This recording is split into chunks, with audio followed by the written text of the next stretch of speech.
ನಮಸ್ಕಾರ ವೀಕ್ಷಕರೇ, ಆರೋಗ್ಯ ರಹಸ್ಯ ನೇರ ಪ್ರಸಾರ ಕಾರ್ಯಕ್ರಮಕ್ಕೆ ಆತ್ಮೀಯವಾದಂಥ ಸ್ವಾಗತ. ನಾವು ಮಾಡಿದ ಅಲ್ಪ ಸಾಧನೆಯು ಮಾಡಬೇಕಾದ ಬೃಹತ್ ಕಾರ್ಯಕ್ಕೆ ಕುರುಡಾಗಬಾರದು ಅಂತ ಹೇಳ್ತಾ ಇವತ್ತಿನ ಕಾರ್ಯಕ್ರಮವನ್ನು ಪ್ರಾರಂಭ ಮಾಡೋಣ.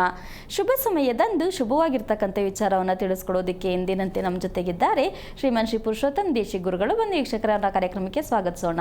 ಗುರುಗಳೇ ನಮಸ್ಕಾರ, ಕಾರ್ಯಕ್ರಮಕ್ಕೆ ಸ್ವಾಗತ. ನಮಸ್ಕಾರ. ಗುರುಗಳೇ, ಮನಸ್ಸು ಅನ್ನುವಂಥದ್ದು ಯಾರ ಹಿಡಿತದಲ್ಲಿರುತ್ತೆ ಗುರುಗಳೇ? ಇದನ್ನ ಪೋಸ್ಟ್ ಮಾಡೇ ಕೇಳಬೇಕು ಇವಾಗ. ಏಕೆಂದರೆ ಮನಸ್ಸು ನಮ್ದಲ್ವಾ ಅಂತ ಎಷ್ಟೋ ಜನ ಅನ್ಕೋತಾರಲ್ಲ. ಹೌದು ಗುರುಗಳೇ, ಮನಸ್ಸು ನಮ್ದಲ್ವಾ, ನಮ್ಮ ಹಿಡಿತದಲ್ಲಿ ಇರುತ್ತಲ್ವಾ ಅನ್ನೋದು ಅನ್ಸುತ್ತೆ ಗುರುಗಳೇ ಆ ಪ್ರಶ್ನೆ ಕೇಳಿದಾಗ. ಮನಸ್ಸಿಗೆ ನಿಜವಾದ ವಿಚಾರ ಯಾವುದಂದ್ರೆ ಗ್ರಹಣ ಹಿಡಿದಿರುವುದೇ ಮನಸ್ಸು. ಗ್ರಹಣ ಮನಸ್ಸು ನಮ್ದೇ, ಅದಕ್ಕೆ ಗ್ರಹಣ ಹಿಡ್ಕೊಂಡಿದೆ, ಬಿಟ್ಟಿಲ್ಲ. ಅದೇ ಹಿಡ್ಕೊಂಡಿರೋದ, ನಾವು ಹಿಡಿಸಿರೋದ ಗುರುಗಳೇ? ಅಲ್ಲ, ಗ್ರಹಣ ಹಿಡ್ಕೊಂಡ್ಬಿಡೈತೆ, ಅದಕ್ಕೆ ಹಿಡ್ಕೊಂಡಿದೆ. ಮನಸ್ಸಿಗೆ ಗ್ರಹಣ ಹಿಡಿದಿದೆ. ನಾವು ಅದನ್ನ ಗ್ರಹಣದಿಂದ ಹೇಗೆ ಬಿಡಿಸೋದು ಅಂತ ನಮ್ಗೆ ಗೊತ್ತಾಗಿಲ್ಲ. ಗ್ರಹಣ ಹಿಡಿದಿದೆ ಅಂತ ಹೇಗೆ ಗೊತ್ತಾಗ್ತಿದೆ? ಅದು ಹೇಳ್ತೀನಿ. ಈ ಗ್ರಹಣ ಅಂದ್ರೆ ಯಾವುದು ಅಂದ್ರೆ ವಂಶ. ವಂಶದಲ್ಲಿ ಇರೋದು ಇದು ಗ್ರಹಣ. ಯಾವುದು? ನಮ್ಮ ಮನಸ್ಸು. ನಾವು ಅಲ್ಲೇ ಹೋಗಿ ಕೇಳಬೇಕು ಸತ್ತೋಗಿರೋರ್ನ, ಏನಂತ ನಮ್ಮ ಮನಸ್ಸು ಕಂಟ್ರೋಲ್ಗೆ ಯಾಕೆ ಸಿಗ್ತಾ ಇಲ್ಲ ಅಂತ. ಅದಕ್ಕೂ ಹೇಗೆ ಸಂಬಂಧ? ಅಲ್ಲೇ ಇಂದಾನೆ ಬಂದಿರೋದು ಇದು. ನೀನು ಹೆಂಗೆ ನಿನ್ನ ಮನಸ್ಸು ನಿಂದು ಅಂತ ಒಪ್ಕೊಳಕ್ಕಾದ್ರೆ ನೀನು ಹೇಳ್ದಂಗೆ ಮನಸ್ಸು ಕೇಳಬೇಕಿತ್ತು ಅಲ್ವಾ? ಹೌದು. ಹಾಗಾಗಲ್ವೇ? ಮನಸ್ಸು ನೀನು ಹೇಳ್ದಂಗೆ ಕೇಳ್ತಾ ಇದೀಯಾ? ಇಲ್ಲ. ಅಂದಮೇಲೆ ಇದನ್ನ ಯಾರು ಕಾರಣ ಇದಕ್ಕೆ ಅಂತ ಯಾರನ್ನ ಕೇಳಬೇಕು? ನಮಗೆ ಜನ್ಮ ಕೊಟ್ಟ ತಂದೆ ತಾಯಿನ ಕೇಳಬೇಕಾಗತ್ತೆ ಗುರುಗಳೇ. ಅವ್ರ ಹಿಂದಕ್ಕೆ ತೋರಿಸ್ತಾರೆ ಅಲ್ವಾ? ಅದಕ್ಕೆ ಇದಕ್ಕೆ ಗ್ರಹಣ ಹಿಡಿದಿದೆ. ಈ ಗ್ರಹಣವನ್ನ ನಾವು ಹಿಡಿದಿದೆ ಅಂತ ನಮ್ಗೆ ಗೊತ್ತಾಗಿಲ್ಲ. ಇವತ್ತು ಸಾಮಾನ್ಯವಾಗಿ ಗುರುಪೌರ್ಣಿಮೆ ಅಂತ ಹೇಳಿ ಈ ಮೂಲಕ ಒಂದು ಸಂದೇಶ ಹೇಳ್ಬಿಡೋಣ. ಸುಮಾರು ಜನ ಪಾಪ ಗುರುಗಳನ್ನ ಭೇಟಿ ಆಗಬಹುದಾ, ಹೌದು, ಆಶೀರ್ವಾದ ತಗೊಳಕ್ಕೆ ಅಂತ ಪಾಪ ಸುಮಾರು ಜನ ಫೋನ್ ಮಾಡಿದ್ರು. ಹೌದು. ದಯವಿಟ್ಟು ಒಂದಂತೂ ಹೇಳ್ತೀನಿ, ದೂರದಿಂದಲೇ ಆಶೀರ್ವಾದ ತುಂಬ ಚೆನ್ನಾಗಿರುತ್ತೆ. ದೂರದಿಂದಲೇ ಆಶೀರ್ವಾದ ತುಂಬ ಚೆನ್ನಾಗಿರುತ್ತೆ. ಯಾಕೆಂತಂದರೆ ಹತ್ತಿರಕ್ಕಿಂತ ದೂರ ಪ್ರತಿಯೊಂದು ಕೂಡ ತುಂಬ ಚೆನ್ನಾಗಿ ಕಾಣಿಸುತ್ತೆ, ತುಂಬ ಚೆನ್ನಾಗಿ ಕೇಳಿಸುತ್ತೆ. ಇದು ಒಂದು ಭಾಗ. ಎರಡನೇ ವಿಷಯ, ಎಲ್ಲರೂ ಏನೇನೋ ಸಂದೇಶಗಳನ್ನ ಹೇಳ್ತಾರೆ. ನಮ್ಮ ಗುರುಗಳು ಗುರು ಪೌರ್ಣಿಮೆಯ ವಿಶೇಷ ಏನಾದ್ರು ಹೇಳ್ತಾರೇನೋ ಅಂತ ನಿರೀಕ್ಷೆಯಲ್ಲಿದ್ದೀವಿ ಅಂತ ಕೆಲವರಿಗೆ ಬಯಕೆ ಇದೆ. ಖಂಡಿತ ಗುರುಗಳೇ, ಸತ್ಯ. ಹೌದು. ನಾನು ಅಂದರೆ ನಂದು ಅಂತ ಹೇಳೋದಕ್ಕಿನ್ನ ಗುರುಪೌರ್ಣಿಮೆ ಅನ್ನೋ ವಿಚಾರ ಒಂದು ಬಿಟ್ಟು ನಮ್ಮ ಭಾರತ ದೇಶದ ಬರ್ತಕ್ಕಂತಹ ಪ್ರತಿ ಒಂದು ಹಬ್ಬಗಳು, ವಿಶೇಷವಾಗಿರ್ತಕ್ಕಂತಹ ದಿನಗಳು ಒಂದೇ ದಿನ ಇದ್ರೆ ಸಾಕ, ಪ್ರತಿದಿನ ಇದ್ರೆ ಬೇಕಾ? ಪ್ರತಿದಿನ ಇದ್ರೆ ಚೆನ್ನಾಗಿರುತ್ತೆ ಗುರುಗಳೇ. ಇದನ್ನ ಆರೋಗ್ಯ ರಹಸ್ಯದ ಕಾರ್ಯಕ್ರಮದ ಒಂದು ಸಂದೇಶ ನಿಮಗೆಲ್ಲ. ಗುರುಪೌರ್ಣಿಮೆಯ ವಿಶೇಷವನ್ನು ತಿಳಿಸಿ ಅಂತ ಪಾಪ ಸುಮಾರು ಜನ ಮೆಸೇಜ್ ಕಳಿಸಿದ್ರು, ಅದು ಕೂಡ ನೋಡಿದೆ. ಆದರೆ ಇವತ್ತು ಪೇಪರು, ಮಾಧ್ಯಮದಲ್ಲಿ, FM ಅಲ್ಲಿ ಎಲ್ಲ ಕೂಡ ಹೇಳ್ತಾ ಇದ್ದಾರೆ, ಇನ್ನೂ ಮುಗಿದಿಲ್ಲ, ಹೇಳ್ತಾನೆ ಇದ್ದಾರೆ. ಆದರೆ ನಮ್ಮದು ಒಂದು ವಿಶೇಷ. ನಮ್ಮ ಕಾರ್ಯಕ್ರಮ ಏನು? ವಿಶೇಷ.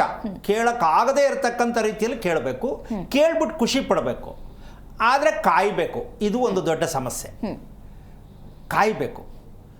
ಕಾದಷ್ಟು ಊಟಕ್ಕೆ ಬೆಲೆ ಜಾಸ್ತಿ, ಕಾದಷ್ಟು ಮದುವೆಗೆ ತುಂಬ ಖುಷಿ ಜಾಸ್ತಿ ಅಲ್ವಾ? ಯಾವುದೇ ಆಗಲಿ ಸಲೀಸ ಕೈ ಸಿಕ್ಕಬಾರ್ದು. ಅದಕ್ಕೆ ದೂರದಿಂದಲೇ ಚಂದ, ದೂರದಿಂದ ಪ್ರೀತಿ ಚಂದ, ಹತ್ರಕ್ಕೆ ಹೋದರೆ ಚೆನ್ನಾಗಿರಲ್ಲ. ಇದು ಯಾಕೆ ಈ ವಿಷಯ ಹೇಳ್ತಾ ಇದ್ದೀನಿ ಅಂತಂದರೆ, ಎಲ್ಲರಿಗೂ ಒಂದು ಕಾತರ ಇದೆ, ತಪ್ಪಲ್ಲ, ಆ ತಪ್ಪು ಅಂತ ನಾನು ಹೇಳ್ತಾ ಇಲ್ಲ. ಆದರೆ ವಿಶೇಷವಾಗಿರ್ತಕ್ಕಂಥ ವಿಚಾರವನ್ನು ನಿಮ್ಮ ಮುಂದೆ ಇಡ್ತಾ ಇದ್ದೀನಿ. ಪ್ರತಿಯೊಬ್ಬರಿಗೂ ಕೂಡ ಈ ಕಾರ್ಯಕ್ರಮದ ಮೂಲಕ ನಿಮ್ಮೆಲ್ಲರ ಒಂದು ಮನಸ್ಥಿತಿಗೆ ಬೇರೆ ಯಾವುದು ಹೇಳಲ್ಲ ನಾನು. ಯಾಕೆ ಅಂದರೆ ಆರ್ಥಿಕ ಶುಭಾಶಯ ಅನ್ನೋದು ನಮ್ಮ ಭಾರತ ದೇಶದ ಒಂದು ದೊಡ್ಡ ರೋಗ. ಅದು ಅವ್ರ ಹತ್ರ ಕಾಸಿರುತ್ತೋ ಇಲ್ವೋ ಶುಭಾಶಯ ಅಂದ್ಬಿಡೋದು. ಹಂಗೆ ಹೇಳಿದವ್ರಿಗೆ ಕಾಸು ಕೊಡಪ್ಪ ಅನ್ಬೇಕು.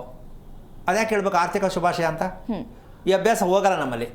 ಅದಕ್ಕೋಸ್ಕರವಾಗಿ ಒಂದೇ ಜೀವನ, ಒಂದೇ ಮಾತು, ಒಂದೇ ದೇಹ ಅಲ್ಲ, ಬದಲಾವಣೆ ಪ್ರತಿ ಕ್ಷಣ ಬದಲಾವಣೆ ಆಗ್ತಾ ಇರಬೇಕು. ನಮ್ಮ ದೇಹ ಬದಲಾವಣೆ ಆಗಬೇಕು, ಮನಸ್ಸು ಬದಲಾವಣೆ ಆಗಬೇಕು, ನಮ್ಮ ಸಂದರ್ಭಕ್ಕನುಸಾರವಾಗಿ ಇದೆಲ್ಲ ಆಗಬೇಕಾ ಬೇಡ? ಆಗಬೇಕು ಗುರುಗಳೇ.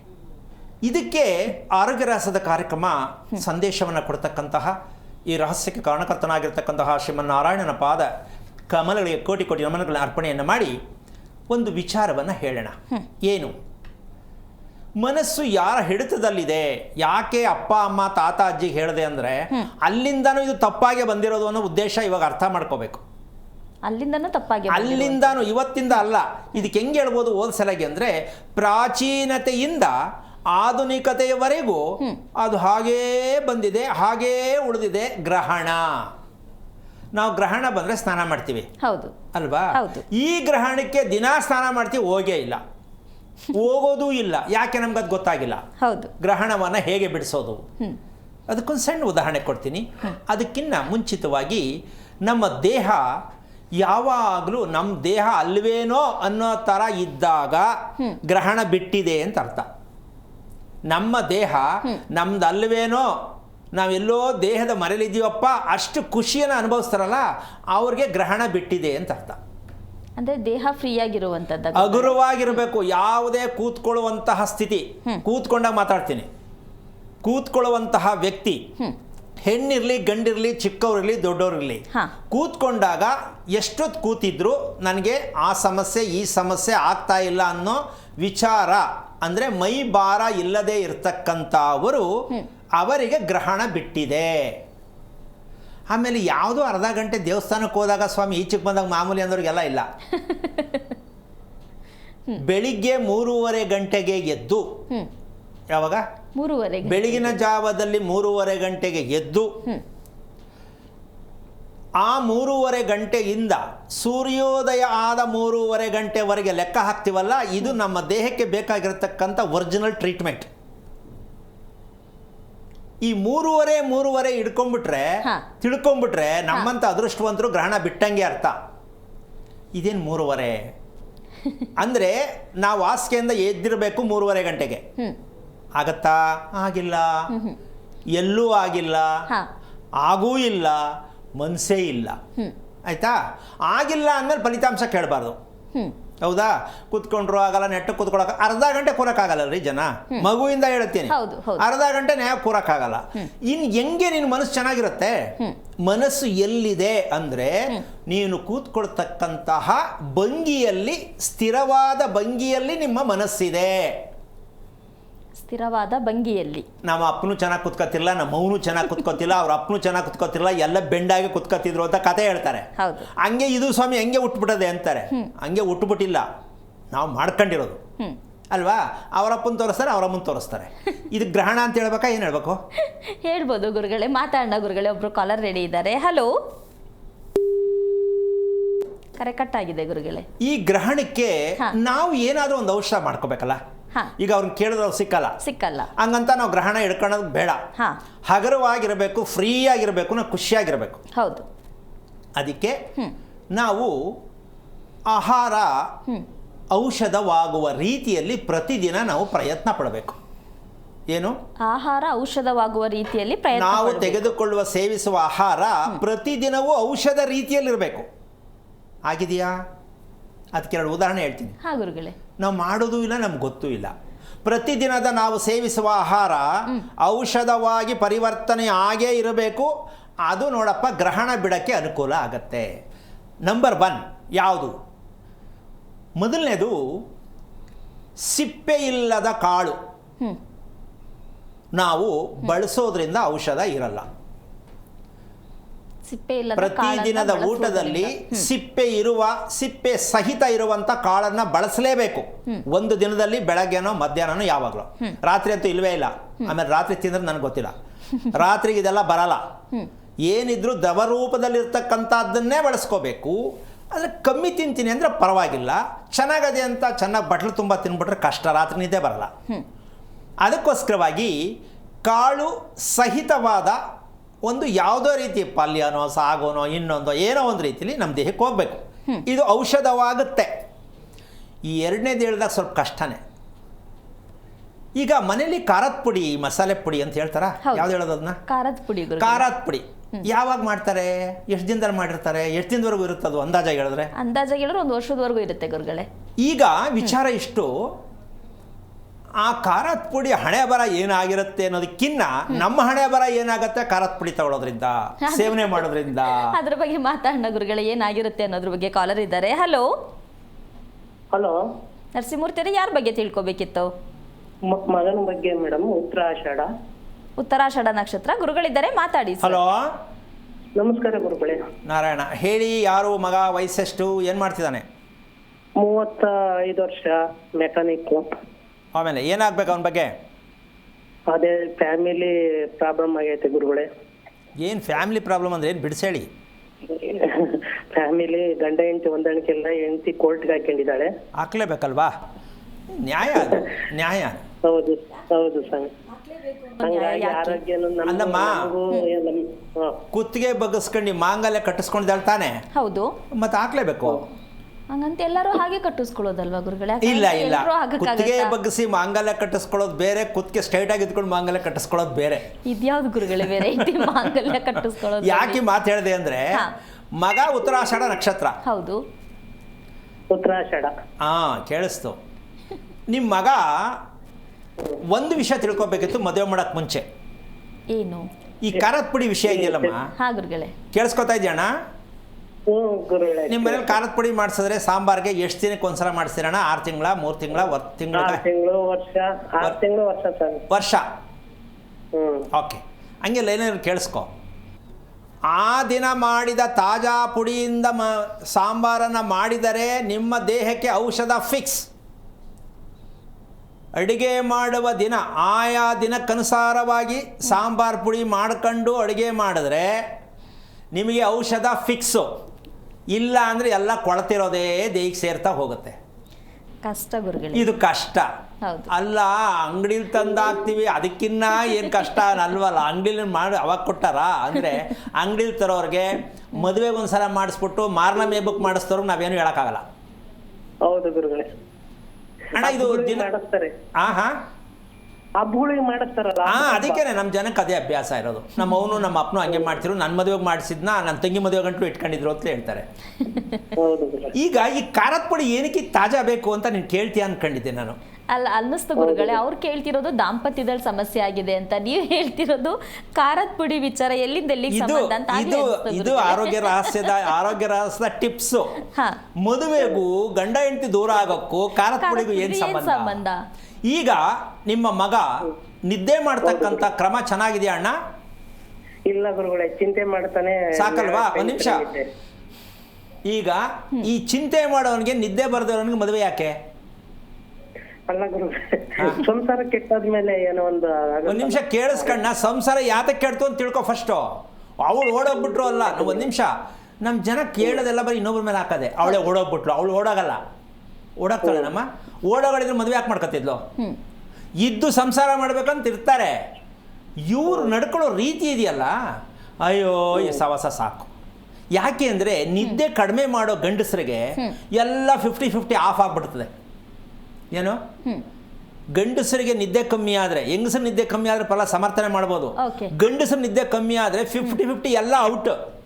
ಮನಸ್ಸು ಚೆನ್ನಾಗಿರಲ್ಲ, ಆರೋಗ್ಯ ಚೆನ್ನಾಗಿರಲ್ಲ, ದೇಹದಲ್ಲಿ ಪ್ರಕೃತಿ ಚೆನ್ನಾಗಿರಲ್ಲ.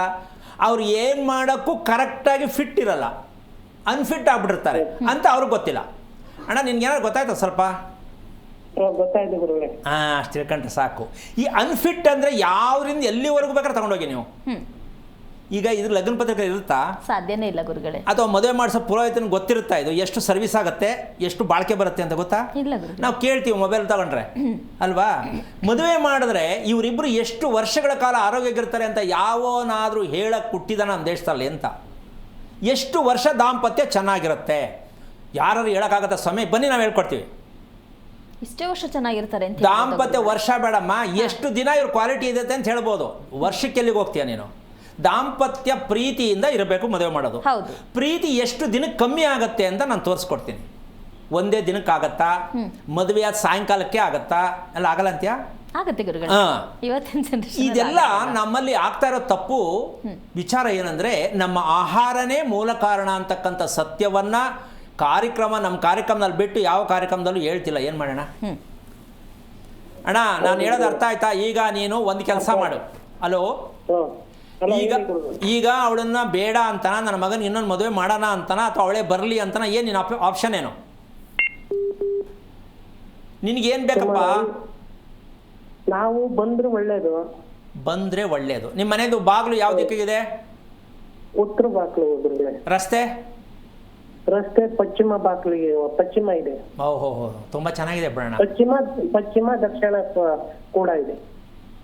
ರೋಡು ಪಶ್ಚಿಮ ಜಾಸ್ತಿ ದಕ್ಷಿಣ. ಓಡಾಡೋದು ಪಶ್ಚಿಮ. ದಕ್ಷಿಣದಲ್ಲಿ ಜಾಸ್ತಿ ಓಡಾಡಲ್ಲ, ಹಿಂದ್ಗಡೆ ಮನೆ ಹಿಂದ್ಗಡೆ ಇದೆ. ಓಕೆ. ಪಶ್ಚಿಮ ರೋಡ್ ಇದೆ. ಪೊಲೀಸ್ ಸ್ಟೇಷನ್ನು ಕೋರ್ಟು ಯಾವಾಗ ಹೋಗಿದ್ದಣ್ಣ? ಪೊಲೀಸ್ ಸ್ಟೇಷನ್ಗೆ ಅಕಸ್ಮಾತ್ ಹೋಗಿದ್ದೆ ಸ್ವಾಮಿ, ಯಾವನಿಗೂ ಜಾಮೀನು ಕೊಟ್ಬಿಟ್ಟು ಅಂತ ಹೋಗಿದ್ದು. ಹೋಗಿದೀವಿ ಸರ್. ಹೋಗ್ಲೇಬೇಕು. ಸುಮಾರು ಹೋಗಿದೀವಿ. ಕೇಳಿಸ್ಕೊ, ಈ ಮನೆಗೆ ಹಾ ಪಶ್ಚಿಮಕ್ಕೆ ರಸ್ತೆ, ಉತ್ತರಕ್ಕೆ ಡೋರು. ನಿನ್ನೆ ಒಂದಿತ್ತು. ಹೌದು, ದಕ್ಷಿಣದ್ದು ಪೂರ್ವದ್ದು. ಎಂಥ ಮೆಕ್ಯಾನಿಕ್ ರೀ ನಮ್ಮ ದೇಶ, ಎಂತೆಂಥವ್ರು ಇದ್ದಾರೆ ತಲೆಕೆಟ್ಟವು.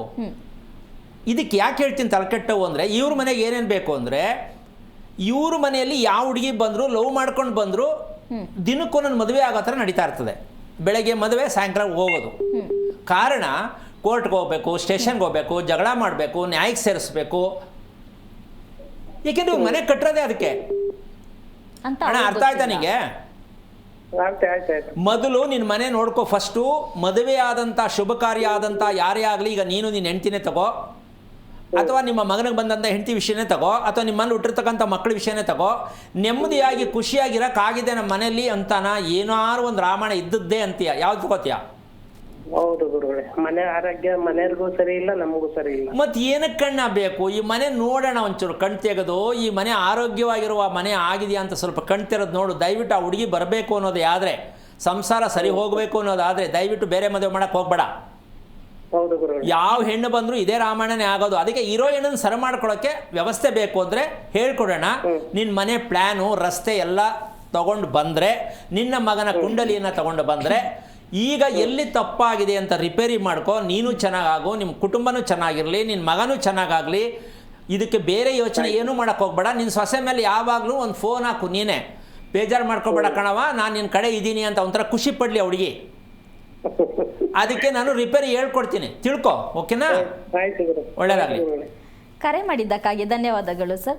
ಗುರುಗಳೇ, ಇನ್ನು ದಾಂಪತ್ಯದ ಸಮಸ್ಯೆ, ಇಷ್ಟು ದಿನ ಆರೋಗ್ಯದ ಸಮಸ್ಯೆಗೆ ಮನೆ ಕಾರಣ ಆಗುತ್ತೆ ಅನ್ನುವಂಥ ವಿಚಾರ ತಿಳಿಸಿದ್ರಿ ಗುರುಗಳೇ. ಈಗ ದಾಂಪತ್ಯದ ವಿಚಾರಕ್ಕೂ ಮನೆನೇ ಕಾರಣ ಆಗಿರುತ್ತೆ ಅಂದರೆ ನಿಜಕ್ಕೂ ಆಶ್ಚರ್ಯ. ಅಲ್ಲ, ಒಂದೇ ಕಾರಣ ಅಲ್ಲ ಇಲ್ಲಿ. ಹಾ, ಈಗ ಅವ್ರನ್ನ ಗಂಡನ ಹೆಂಡ್ತಿನ ಏನಾರು ಕೂರಿಸ್ಬಿಟ್ಟು ಕೇಳೋಣ. ಹಾ ಗುರುಗಳೇ, ಏನಮ್ಮ ಅಡ್ಜಸ್ಟ್ ಮಾಡ್ಕೊ, ಏನೋ ಒಂದು ತಪ್ಪಲ್ವಾ ಅಂತ ಅನ್ನೋಣ.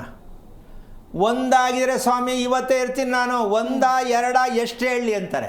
ಹೌದಾ? ಹಾ ಗುರುಗಳೇ. ಈಗ ಅದು ಊಟದ್ದಾಗ್ಬೋದು, ಮಲ್ಕೊಳ್ಳೋದಾಗ್ಬೋದು, ನಿದ್ದೆ ಮಾಡದೇ ಇರೋದಾಗ್ಬೋದು, ಕಿರಿಕ್ ಮಾಡೋದಾಗ್ಬೋದು, ನಿದ್ದೆ ಬರದೇ ಇರೋದಾಗ್ಬೋದು, ಗಂಡ ಹೆಂಡತಿ ಇಷ್ಟ ಆಗದೇ ಇರೋದಿರ್ಬೋದು. ಇದೆಲ್ಲ ಇರುತ್ತಲ್ವಾ? ಹೌದು. ಮತ್ತೆ ಯಾವುದೋ ಒಂದು ಹಿಡ್ಕೊಂಬಿಟ್ರೆ ಹೆಂಗೆ? ಮಾತಾಡೋಣ ಗುರುಗಳೇ. ಮತ್ತೊಬ್ರು ಕಾಲರ್ ಇದ್ದಾರೆ. ಹಲೋ ಹಲೋ, ಗೀತಾಂಜಲಿ ಅವರು, ಯಾರ ಬಗ್ಗೆ ತಿಳ್ಕೊಬೇಕಿತ್ತು? ನನ್ನ ತನ್ನ ಬಗ್ಗೆ ಕೇಳಬೇಕಿತ್ತು. ಅವ್ರದ್ದು ನಕ್ಷತ್ರ ತಿಳಿಸಿ. ಸಿಂಹ ರಾಶಿ, ಮಗ ನಕ್ಷತ್ರ. ಗುರುಗಳಿದ್ದಾರೆ, ಮಾತಾಡಿ. ಹಲೋ, ಹಲೋ, ನಮಸ್ತೆ ಗುರುಜಿ. ಯಾವ ನಕ್ಷತ್ರ ಹೇಳ್ದಮ್ಮ ನೀನು? ಮಖೆ ಗುರುಗಳೇ. ಸಿಂಹ ರಾಶಿ. ಎಷ್ಟು ವಯಸ್ಸು ಹಲೋ, ತಮ್ಮನ್ಗ? ವಯಸ್ಸು ತಮಗೆ ಗುರುಜಿ 32 ವರ್ಷ. ಏನಾಗ್ಬೇಕಿತ್ತಮ್ಮ? ಗುರುಜಿ, ಅವನು ಲವ್ ಮ್ಯಾರೇಜ್ ಆಗಿದ್ದ ಫಸ್ಟ್. ಎಷ್ಟು ವಯಸ್ಸಾಯ್ತು ಲವ್ ಮ್ಯಾರೇಜು? ಲವ್ ಮ್ಯಾರೇಜ್ ಅವ್ನು 20 ವರ್ಷಕ್ಕೆ ಮದುವೆ ಆಗಿದ್ದ. ತುಂಬ ಒಳ್ಳೇದು. 18ಕ್ಕೆ ಆಗ್ಬೇಕಿತ್ತು ನನ್ನ ಲೆಕ್ಕ, 20ವರೆಗೂ ತಡೆದವನೆ. ಅವನು ನೋಡ್ದ, ಹೇಳ ಬೇಡವಾ, ಒಪ್ಕೋತಾರ ಇಲ್ವಾ ಅಂತ. ಅಯ್ಯೋ ಹೋಗ್ಲಿ ಬಿಡು ಅಂತ 20ಕ್ಕೆ ಮಾಡ್ಕೊಂಬಿಟ್ಟ. 18ಕ್ಕೆ ಮಾಡ್ಕೋಬೇಕಿತ್ತು ಅಂತೀರ? ಅಮ್ಮ 17ರಿಂದ ಒಂದು ನಿಮಿಷ ಅಮ್ಮ, 17ರಿಂದ 18ಕ್ಕೆ ರೆಡಿ ಇರ್ಬೇಕು ಮದುವೆ. ಮಖೆ ನಕ್ಷತ್ರಕ್ಕ? ಮಖ ನಕ್ಷತ್ರಕ್ಕೆ. ಹಾ. ಅಂತ ಕಿತ್ತೋದು ರಾಶಿ ಅದು, ಸಿಂಹರಾಶಿ. ಕಣ್ಣು ಹುಡುಕ್ತಾ ಇರ್ತವೆ, ಎಲ್ಲಿ ಎಲ್ಲಿ ಎಲ್ಲಿ ಎಲ್ಲಿ ಎಲ್ಲಿ ಅಂತ. ಈ ಅಪ್ಪ ಅಮ್ಮನ ತಪ್ಪು. ಕಣ್ಗಳನ್ನ ನೋಡಬೇಕು. ಕಣ್ಗಳು ನೋಡೋದು ಗೊತ್ತೇ ಇಲ್ಲ, ಯಾಕಂದ್ರೆ ಅವರು ಕಣ್ಣು ನೋಡಿಲ್ಲ. ಅವ್ರು ಗಂಡ ಹೆಂಡತಿ ಕಣ್ಣು ನೋಡ್ಕೊಳ್ಳೋ ಅಭ್ಯಾಸ ಗೊತ್ತಿರ, ಮಕ್ಕಳು ಕಣ್ಣು ನೋಡೋರು, ಅವ್ರು ಅದು ಗೊತ್ತೇ ಇಲ್ಲ. ಕಣ್ಣು ನೋಡೋದು ಎಷ್ಟು ಜನಕ್ಕೆ ಗೊತ್ತಮ್ಮ? ಅಲ್ಲ ಗುರುಗಳೇ, ಅವ್ರು ನೋಡಿಲ್ಲ ಅಂತ ಅಂದಮೇಲೆ ಈಗ ಇವನು ಲೇಟಾಗಿ ಮದುವೆ ಮಾಡ್ಕೊಳ್ಳುವಂತ ವಿಚಾರ ಇರ್ಬೇಕು. ಓಕೆ, ಈಗ ಮುಂದೆ ಹೇಳಮ್ಮ ಇನ್ನೊಂದು ವಿಷಯ. ಅದು ಡೈವರ್ಸ್ ಆಗಿದೆ ಗುರುಜಿ ಅವನಿಗೆ. ಆಮೇಲೆ ಅದೇ ಈಗ ಮದುವೆ ಮಾಡ್ಬೇಕು ಅಂತ ಇದ್ವಿ, ಅದು ಎಲ್ಲೂ ಸೆಟ್ ಆಗ್ತಾ ಇಲ್ಲ, ಅದ್ರ ಬಗ್ಗೆ ಕೇಳೋಣ ಅಂತ. ಅಮ್ಮ, ಫಸ್ಟ್ ಸ್ಟ್ಯಾಂಡ್ ಹುಡುಗನಿಗೆ ಹುಡುಗಿರು ಸಿಗ್ತಾ ಇಲ್ಲ. ಇನ್ನು ಸೆಕೆಂಡಿಗೆ ಬಂದರೆ ಹುಡುಗಿರು ಸಿಕ್ಕೋದು ತುಂಬ ಕಷ್ಟ. ಅದರಲ್ಲೂ ವಿಷಯ ಹೆಂಗಿರುತ್ತೆ ಅಂದರೆ, ಎಲ್ಲವೂ ಚೆನ್ನಾಗಿದ್ದು ಹ್ಯಾಂಡ್ಸಮ್ ಆಗಿದ್ದು ಎಲ್ಲ ಸಂಬಳ ಬರ್ತದೆ ಅಂದರೆ ನೋಡೋಣ ಹೇಳಿ ಕಳಿಸ್ತೀವಿ ಅಂತಾರೆ. ಹೌದು. ಮೊದಲು ಹೆಣ್ಣು ಸದ್ಯ ಗಂಡು ಬಂದ್ಬಿಟ್ರೆ ಸಾಕು ಅಂತಿದ್ರು. ಈಗ ಹಂಗಲ್ಲ, ಹೆಣ್ಣಿಗೆ ಅಡ್ವಾನ್ಸ್ ಕೊಡಬೇಕು, ಹೌದು, ಡೆಪಾಸಿಟ್ ಮಾಡಬೇಕು. ಕೊಟ್ಟರೆ ಪುಣ್ಯ ಅಷ್ಟು ಮಾಡಿದ್ರು. ಯಾಕೆ ಅಂದರೆ ಗಂಡಸರ ಮೇಲೆ ಹೆಂಗಸರಿಗೆ ಪೂರ್ತಿ ನಂಬಿಕೆ ಹೊಂಟೋಗೈತೆ. ಕಟ್ಕೊಳ್ಳ ಬೇಡವಾ, ಮದುವೆ ಬೇಕಾ ಬೇಡವಾ, ಅನುಮಾನಕ್ಕೆ ಬಂದ್ಬಿಟ್ಟಿದ್ದಾರೆ ಹೆಣ್ಮಕ್ಳು. ಈಗ ಮದುವೆ ಮಾಡಿಕೊಟ್ರೆ ಚೆನ್ನಾಗಿರಲ್ಲ, ಅದು ಬಲವಂತಕ್ಕೆ ಮಾಡ್ಕೋಬೇಕಷ್ಟೆ. ಯಾಕೆ ಈ ಮಾತು ಹೇಳ್ತಾ ಇದ್ದೀನಿ ಅಂದರೆ, ನಿಮ್ಮಪ್ಪ ಏನು ಮಾಡ್ತಾರಮ್ಮ?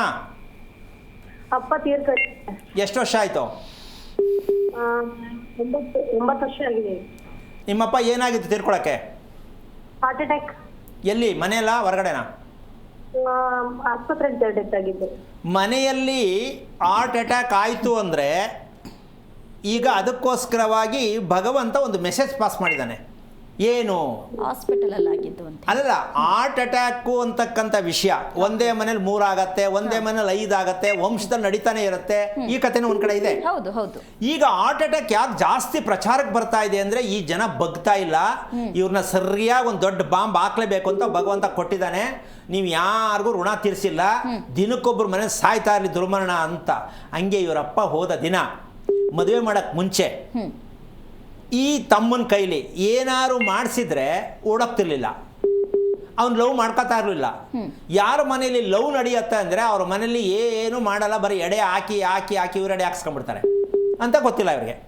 ಅಮ್ಮ ಕೇಳಿಸ್ಕೊಂಡೆ ತಾಯಿ? ಕೇಳಿಸ್ಕೊಂತಿದ್ದೀನಿ. ನೀವು ಹೆಣ್ಣನ್ನು ಹುಡುಕಬೇಡಿ. ಒಂದು ತಪ್ಪು ಏನು ಅಂದರೆ, ಸಿಂಹರಾಶಿ ನಿಮ್ಮ ಅಪ್ಪನ ಆಯಸ್ಸು ನಿನ್ನ ತಮ್ಮ ನಿಮ್ಮ ಅಮ್ಮನ ಹೊಟ್ಟೆಗೆ ಬಂದಲ್ಲ ಅವತ್ತೇ ರೆಡಿ ಆಯಿತು ಅಂತ ಶಾಸ್ತ್ರ ಹೇಳೋರು ಗೊತ್ತಿಲ್ಲ. ಏನು ಮಾಡೋಣ? ಈ ಸತ್ಯ ಹೇಳೋರ ಹತ್ರ ನೀವು ಹೋಗಲ್ಲ. ಯಾಕೆಂದ್ರೆ ಅವ್ರು ನಿಮ್ಮ ಕೈಗೆ ಸಿಗಲ್ಲ. ಮತ್ತೆ ಮದುವೆ ಮಾಡೋಕ್ಕೆ ಹೋಗ್ಬೇಡ ಕಣಮ್ಮ, ಯಾವುದೇ ಕಾರಣಕ್ಕೆ ಆಗಲ್ಲಮ್ಮ. ಮಾಡಿದ್ರೂ ಉಳಿಯಲ್ಲ, ಮತ್ತೆ ಇನ್ನೊಂದು ಅದಂಗೆ ಹೋಗುತ್ತೆ. ಕಾರಣ, ಸಿಂಹರಾಶಿಗೆ ಮಗು ಹುಟ್ಟಲು ಕಾರಣ ಏನು? ಮನೆಯ ಯಜಮಾನ ಮೊದಲೇ ರೈಟ್ ಆಯಿತು ಅಲ್ವಾ? ತುಂಬ ತಡ ಆಯಿತು ಬೇರೆ. ಅದಕ್ಕೆ ನಾನು 17 ವರ್ಷಕ್ಕೆ ಅವ್ನು ಮದುವೆ ಮಾಡ್ಕೋಬೇಕಿತ್ತು. 20ವರೆಗೂ ತಡ್ಕೊಂಡಿದ್ದ ಅಂತ ಏನಕ್ಕೆ ಕೇಳಿದೆ ಅಂದರೆ, ಸಿಂಹರಾಶಿ ಮಗು ಅಂದರೆ ಮೀಸೆ ಬರೋಕ್ಕೆ ಮುಂಚೆ ರೆಡಿ ಆಗುತ್ತೆ ಅವ್ನ ಮದುವೆ ಮನಸ್ಸು, ಮೀಸೆನೇ ಬಂದಿರಲ್ಲ. ಅಂದರೆ ಇದನ್ನು ಯಾಕೆ ಹೇಳ್ತೀನಿ, ಪ್ರತಿಯೊಬ್ಬರು ಅರ್ಥ ಮಾಡ್ಕೊಳ್ಳಿ. ಯಾವುದೇ ರಾಶಿ ನಕ್ಷತ್ರ ಇದ್ದರೂ ಕೂಡ ಮಕ್ಕಳಿಗೆ ಮದುವೆ ಅಂತ ನಿಮ್ಮ ಪ್ಲ್ಯಾನ್ ಥರ ಮದುವೆ ಮಾಡೋಕ್ಕೆ ಹೋಗಬೇಡಿ. ಇದು ಕಲಿಯುಗ. ನೀವು ಕಲಿಬೇಕು. ಮಗ ಯಾವಾಗ ಮದುವೆ ಮಾಡಲಿ ನಾನು ಅಂತ ಕೇಳಂಗಿಲ್ಲ. ರೆಡಿ ಐತೆ ಮಗ, ಮದುವೆ ಮಾಡ್ತೀನಿ ಈ ವಿಚಾರ ಹೇಳಿದ್ರೆ ಎಂತರಿಗೂ ಬೇಜಾರಾಗತ್ತೆ. ಓದ್ತಿರ್ತಾನೆ ಮದುವೆ ಮಾಡೋದಾ, ಕೆಲಸ ಇಲ್ಲ ಮದುವೆ ಮಾಡಬೇಡದ ಅಂದರೆ ನೀವು ಕೆಲಸ ಮದುವೆ ಕೇಳಲ್ಲ. ಮನಸ್ಸಿಗೆ ಬೇಕು ಮದುವೆ. ಏನೇ ಆಗಲಿ ನಾನು ಲವ್ ಮಾಡೋದೋ ಇನ್ನೊಂದೋ ಈ ಸಮಸ್ಯೆ ಮಕ್ಕಳು ಹೆಣ್ಣಾಗಲಿ ಗಂಡಾಗಲಿ ತಗಲಾಕೋತಾರೆ ಅಂದರೆ, ದೇಹದಲ್ಲಿ ಯಾವ ಕಾರಣಕ್ಕೂ ಆಹಾರದ ಪ್ರಕ್ರಿಯೆ ಚೆನ್ನಾಗಿರಲ್ಲ. ಅದಕ್ಕೆ ಅವರು ಬೇಗ ಲವ್ ಅನ್ನೋದು ಮಕ್ಕಳಲ್ಲಿ ಕ್ರಿಯೇಟ್ ಆಗುತ್ತೆ ಅನ್ನೋದು ನಮ್ಮ ಅಪ್ಪ ಅಮ್ಮಂದ್ರೆ ತಿಳ್ಕೋಬೇಕು. ಅಮ್ಮ ನೀನು ಫಸ್ಟು ತಿಳ್ಕೊಳ್ಳೋದೇ ಆದರೆ ಇದನ್ನು ಪ್ರಯತ್ನ ಮಾಡು. ಸಿಂಹರಾಶಿಲಿ ನನ್ನ ಮಗ ಹುಟ್ಟಿದ್ದಕ್ಕೆ, ತಮ್ಮ ಹುಟ್ಟಿದ್ದಕ್ಕೆ, ನಮ್ಮ ತಂದೆ ಸತ್ತಿದ್ದಕ್ಕೆ ಎಷ್ಟು ಲಿಂಕ್ ಇದೆ. ಹಾರ್ಟ್ ಅಟ್ಯಾಕ್ ಮನೆಯಲ್ಲಿ ಆದಾಗ ತಿಳ್ಕೋಬೇಕು, ಮನೆಯಲ್ಲಿ ವಂಶಕ್ಕೆ ನಾವೇನು ಮಾಡ್ತಾ ಇಲ್ಲ, ಇದು ತಪ್ಪು. ಯಾರದೇ ಮನೆಯಲ್ಲಿ ಇವತ್ತು ಆಗ್ತಾ ಇರ್ತಕ್ಕಂಥ ಹಾರ್ಟ್ ಅಟ್ಯಾಕ್ನವ್ರಿಗೂ ಹೇಳ್ತೀನಿ ನಾನು, ನಿಮ್ಮ ಮನೆಗಳಲ್ಲಿ ಹಾರ್ಟ್ ಅಟ್ಯಾಕ್ ಆಗುತ್ತೆ ಅನ್ನೋ ಭಯ ಇದ್ದರೆ ನೀವು ಎಡೆ ಆಗ್ತಾ ಇದ್ದೀರಾ ಅಂತ ಅರ್ಥ. ಅಥವಾ ನಿಮ್ಮ ಮನೇಲಿ ಪೂರ್ಣವಾಗಿ ಮಧ್ಯದನೂ ಆಗ್ತಾ ಇದೆ ಅಂದರೆ ನೀವು ಎಡೆ ಹಾಕ್ಕೊಂಡೇ ಬಂದಿದ್ದೀರಾ ಅಂತ ಅರ್ಥ. ಹಾರ್ಟ್ ಅಟ್ಯಾಕ್ಗೆ 75% ಎಡೆ ಹಾಕೋರ ಮನೆಯಲ್ಲಿ ನಡೆಯುತ್ತೆ.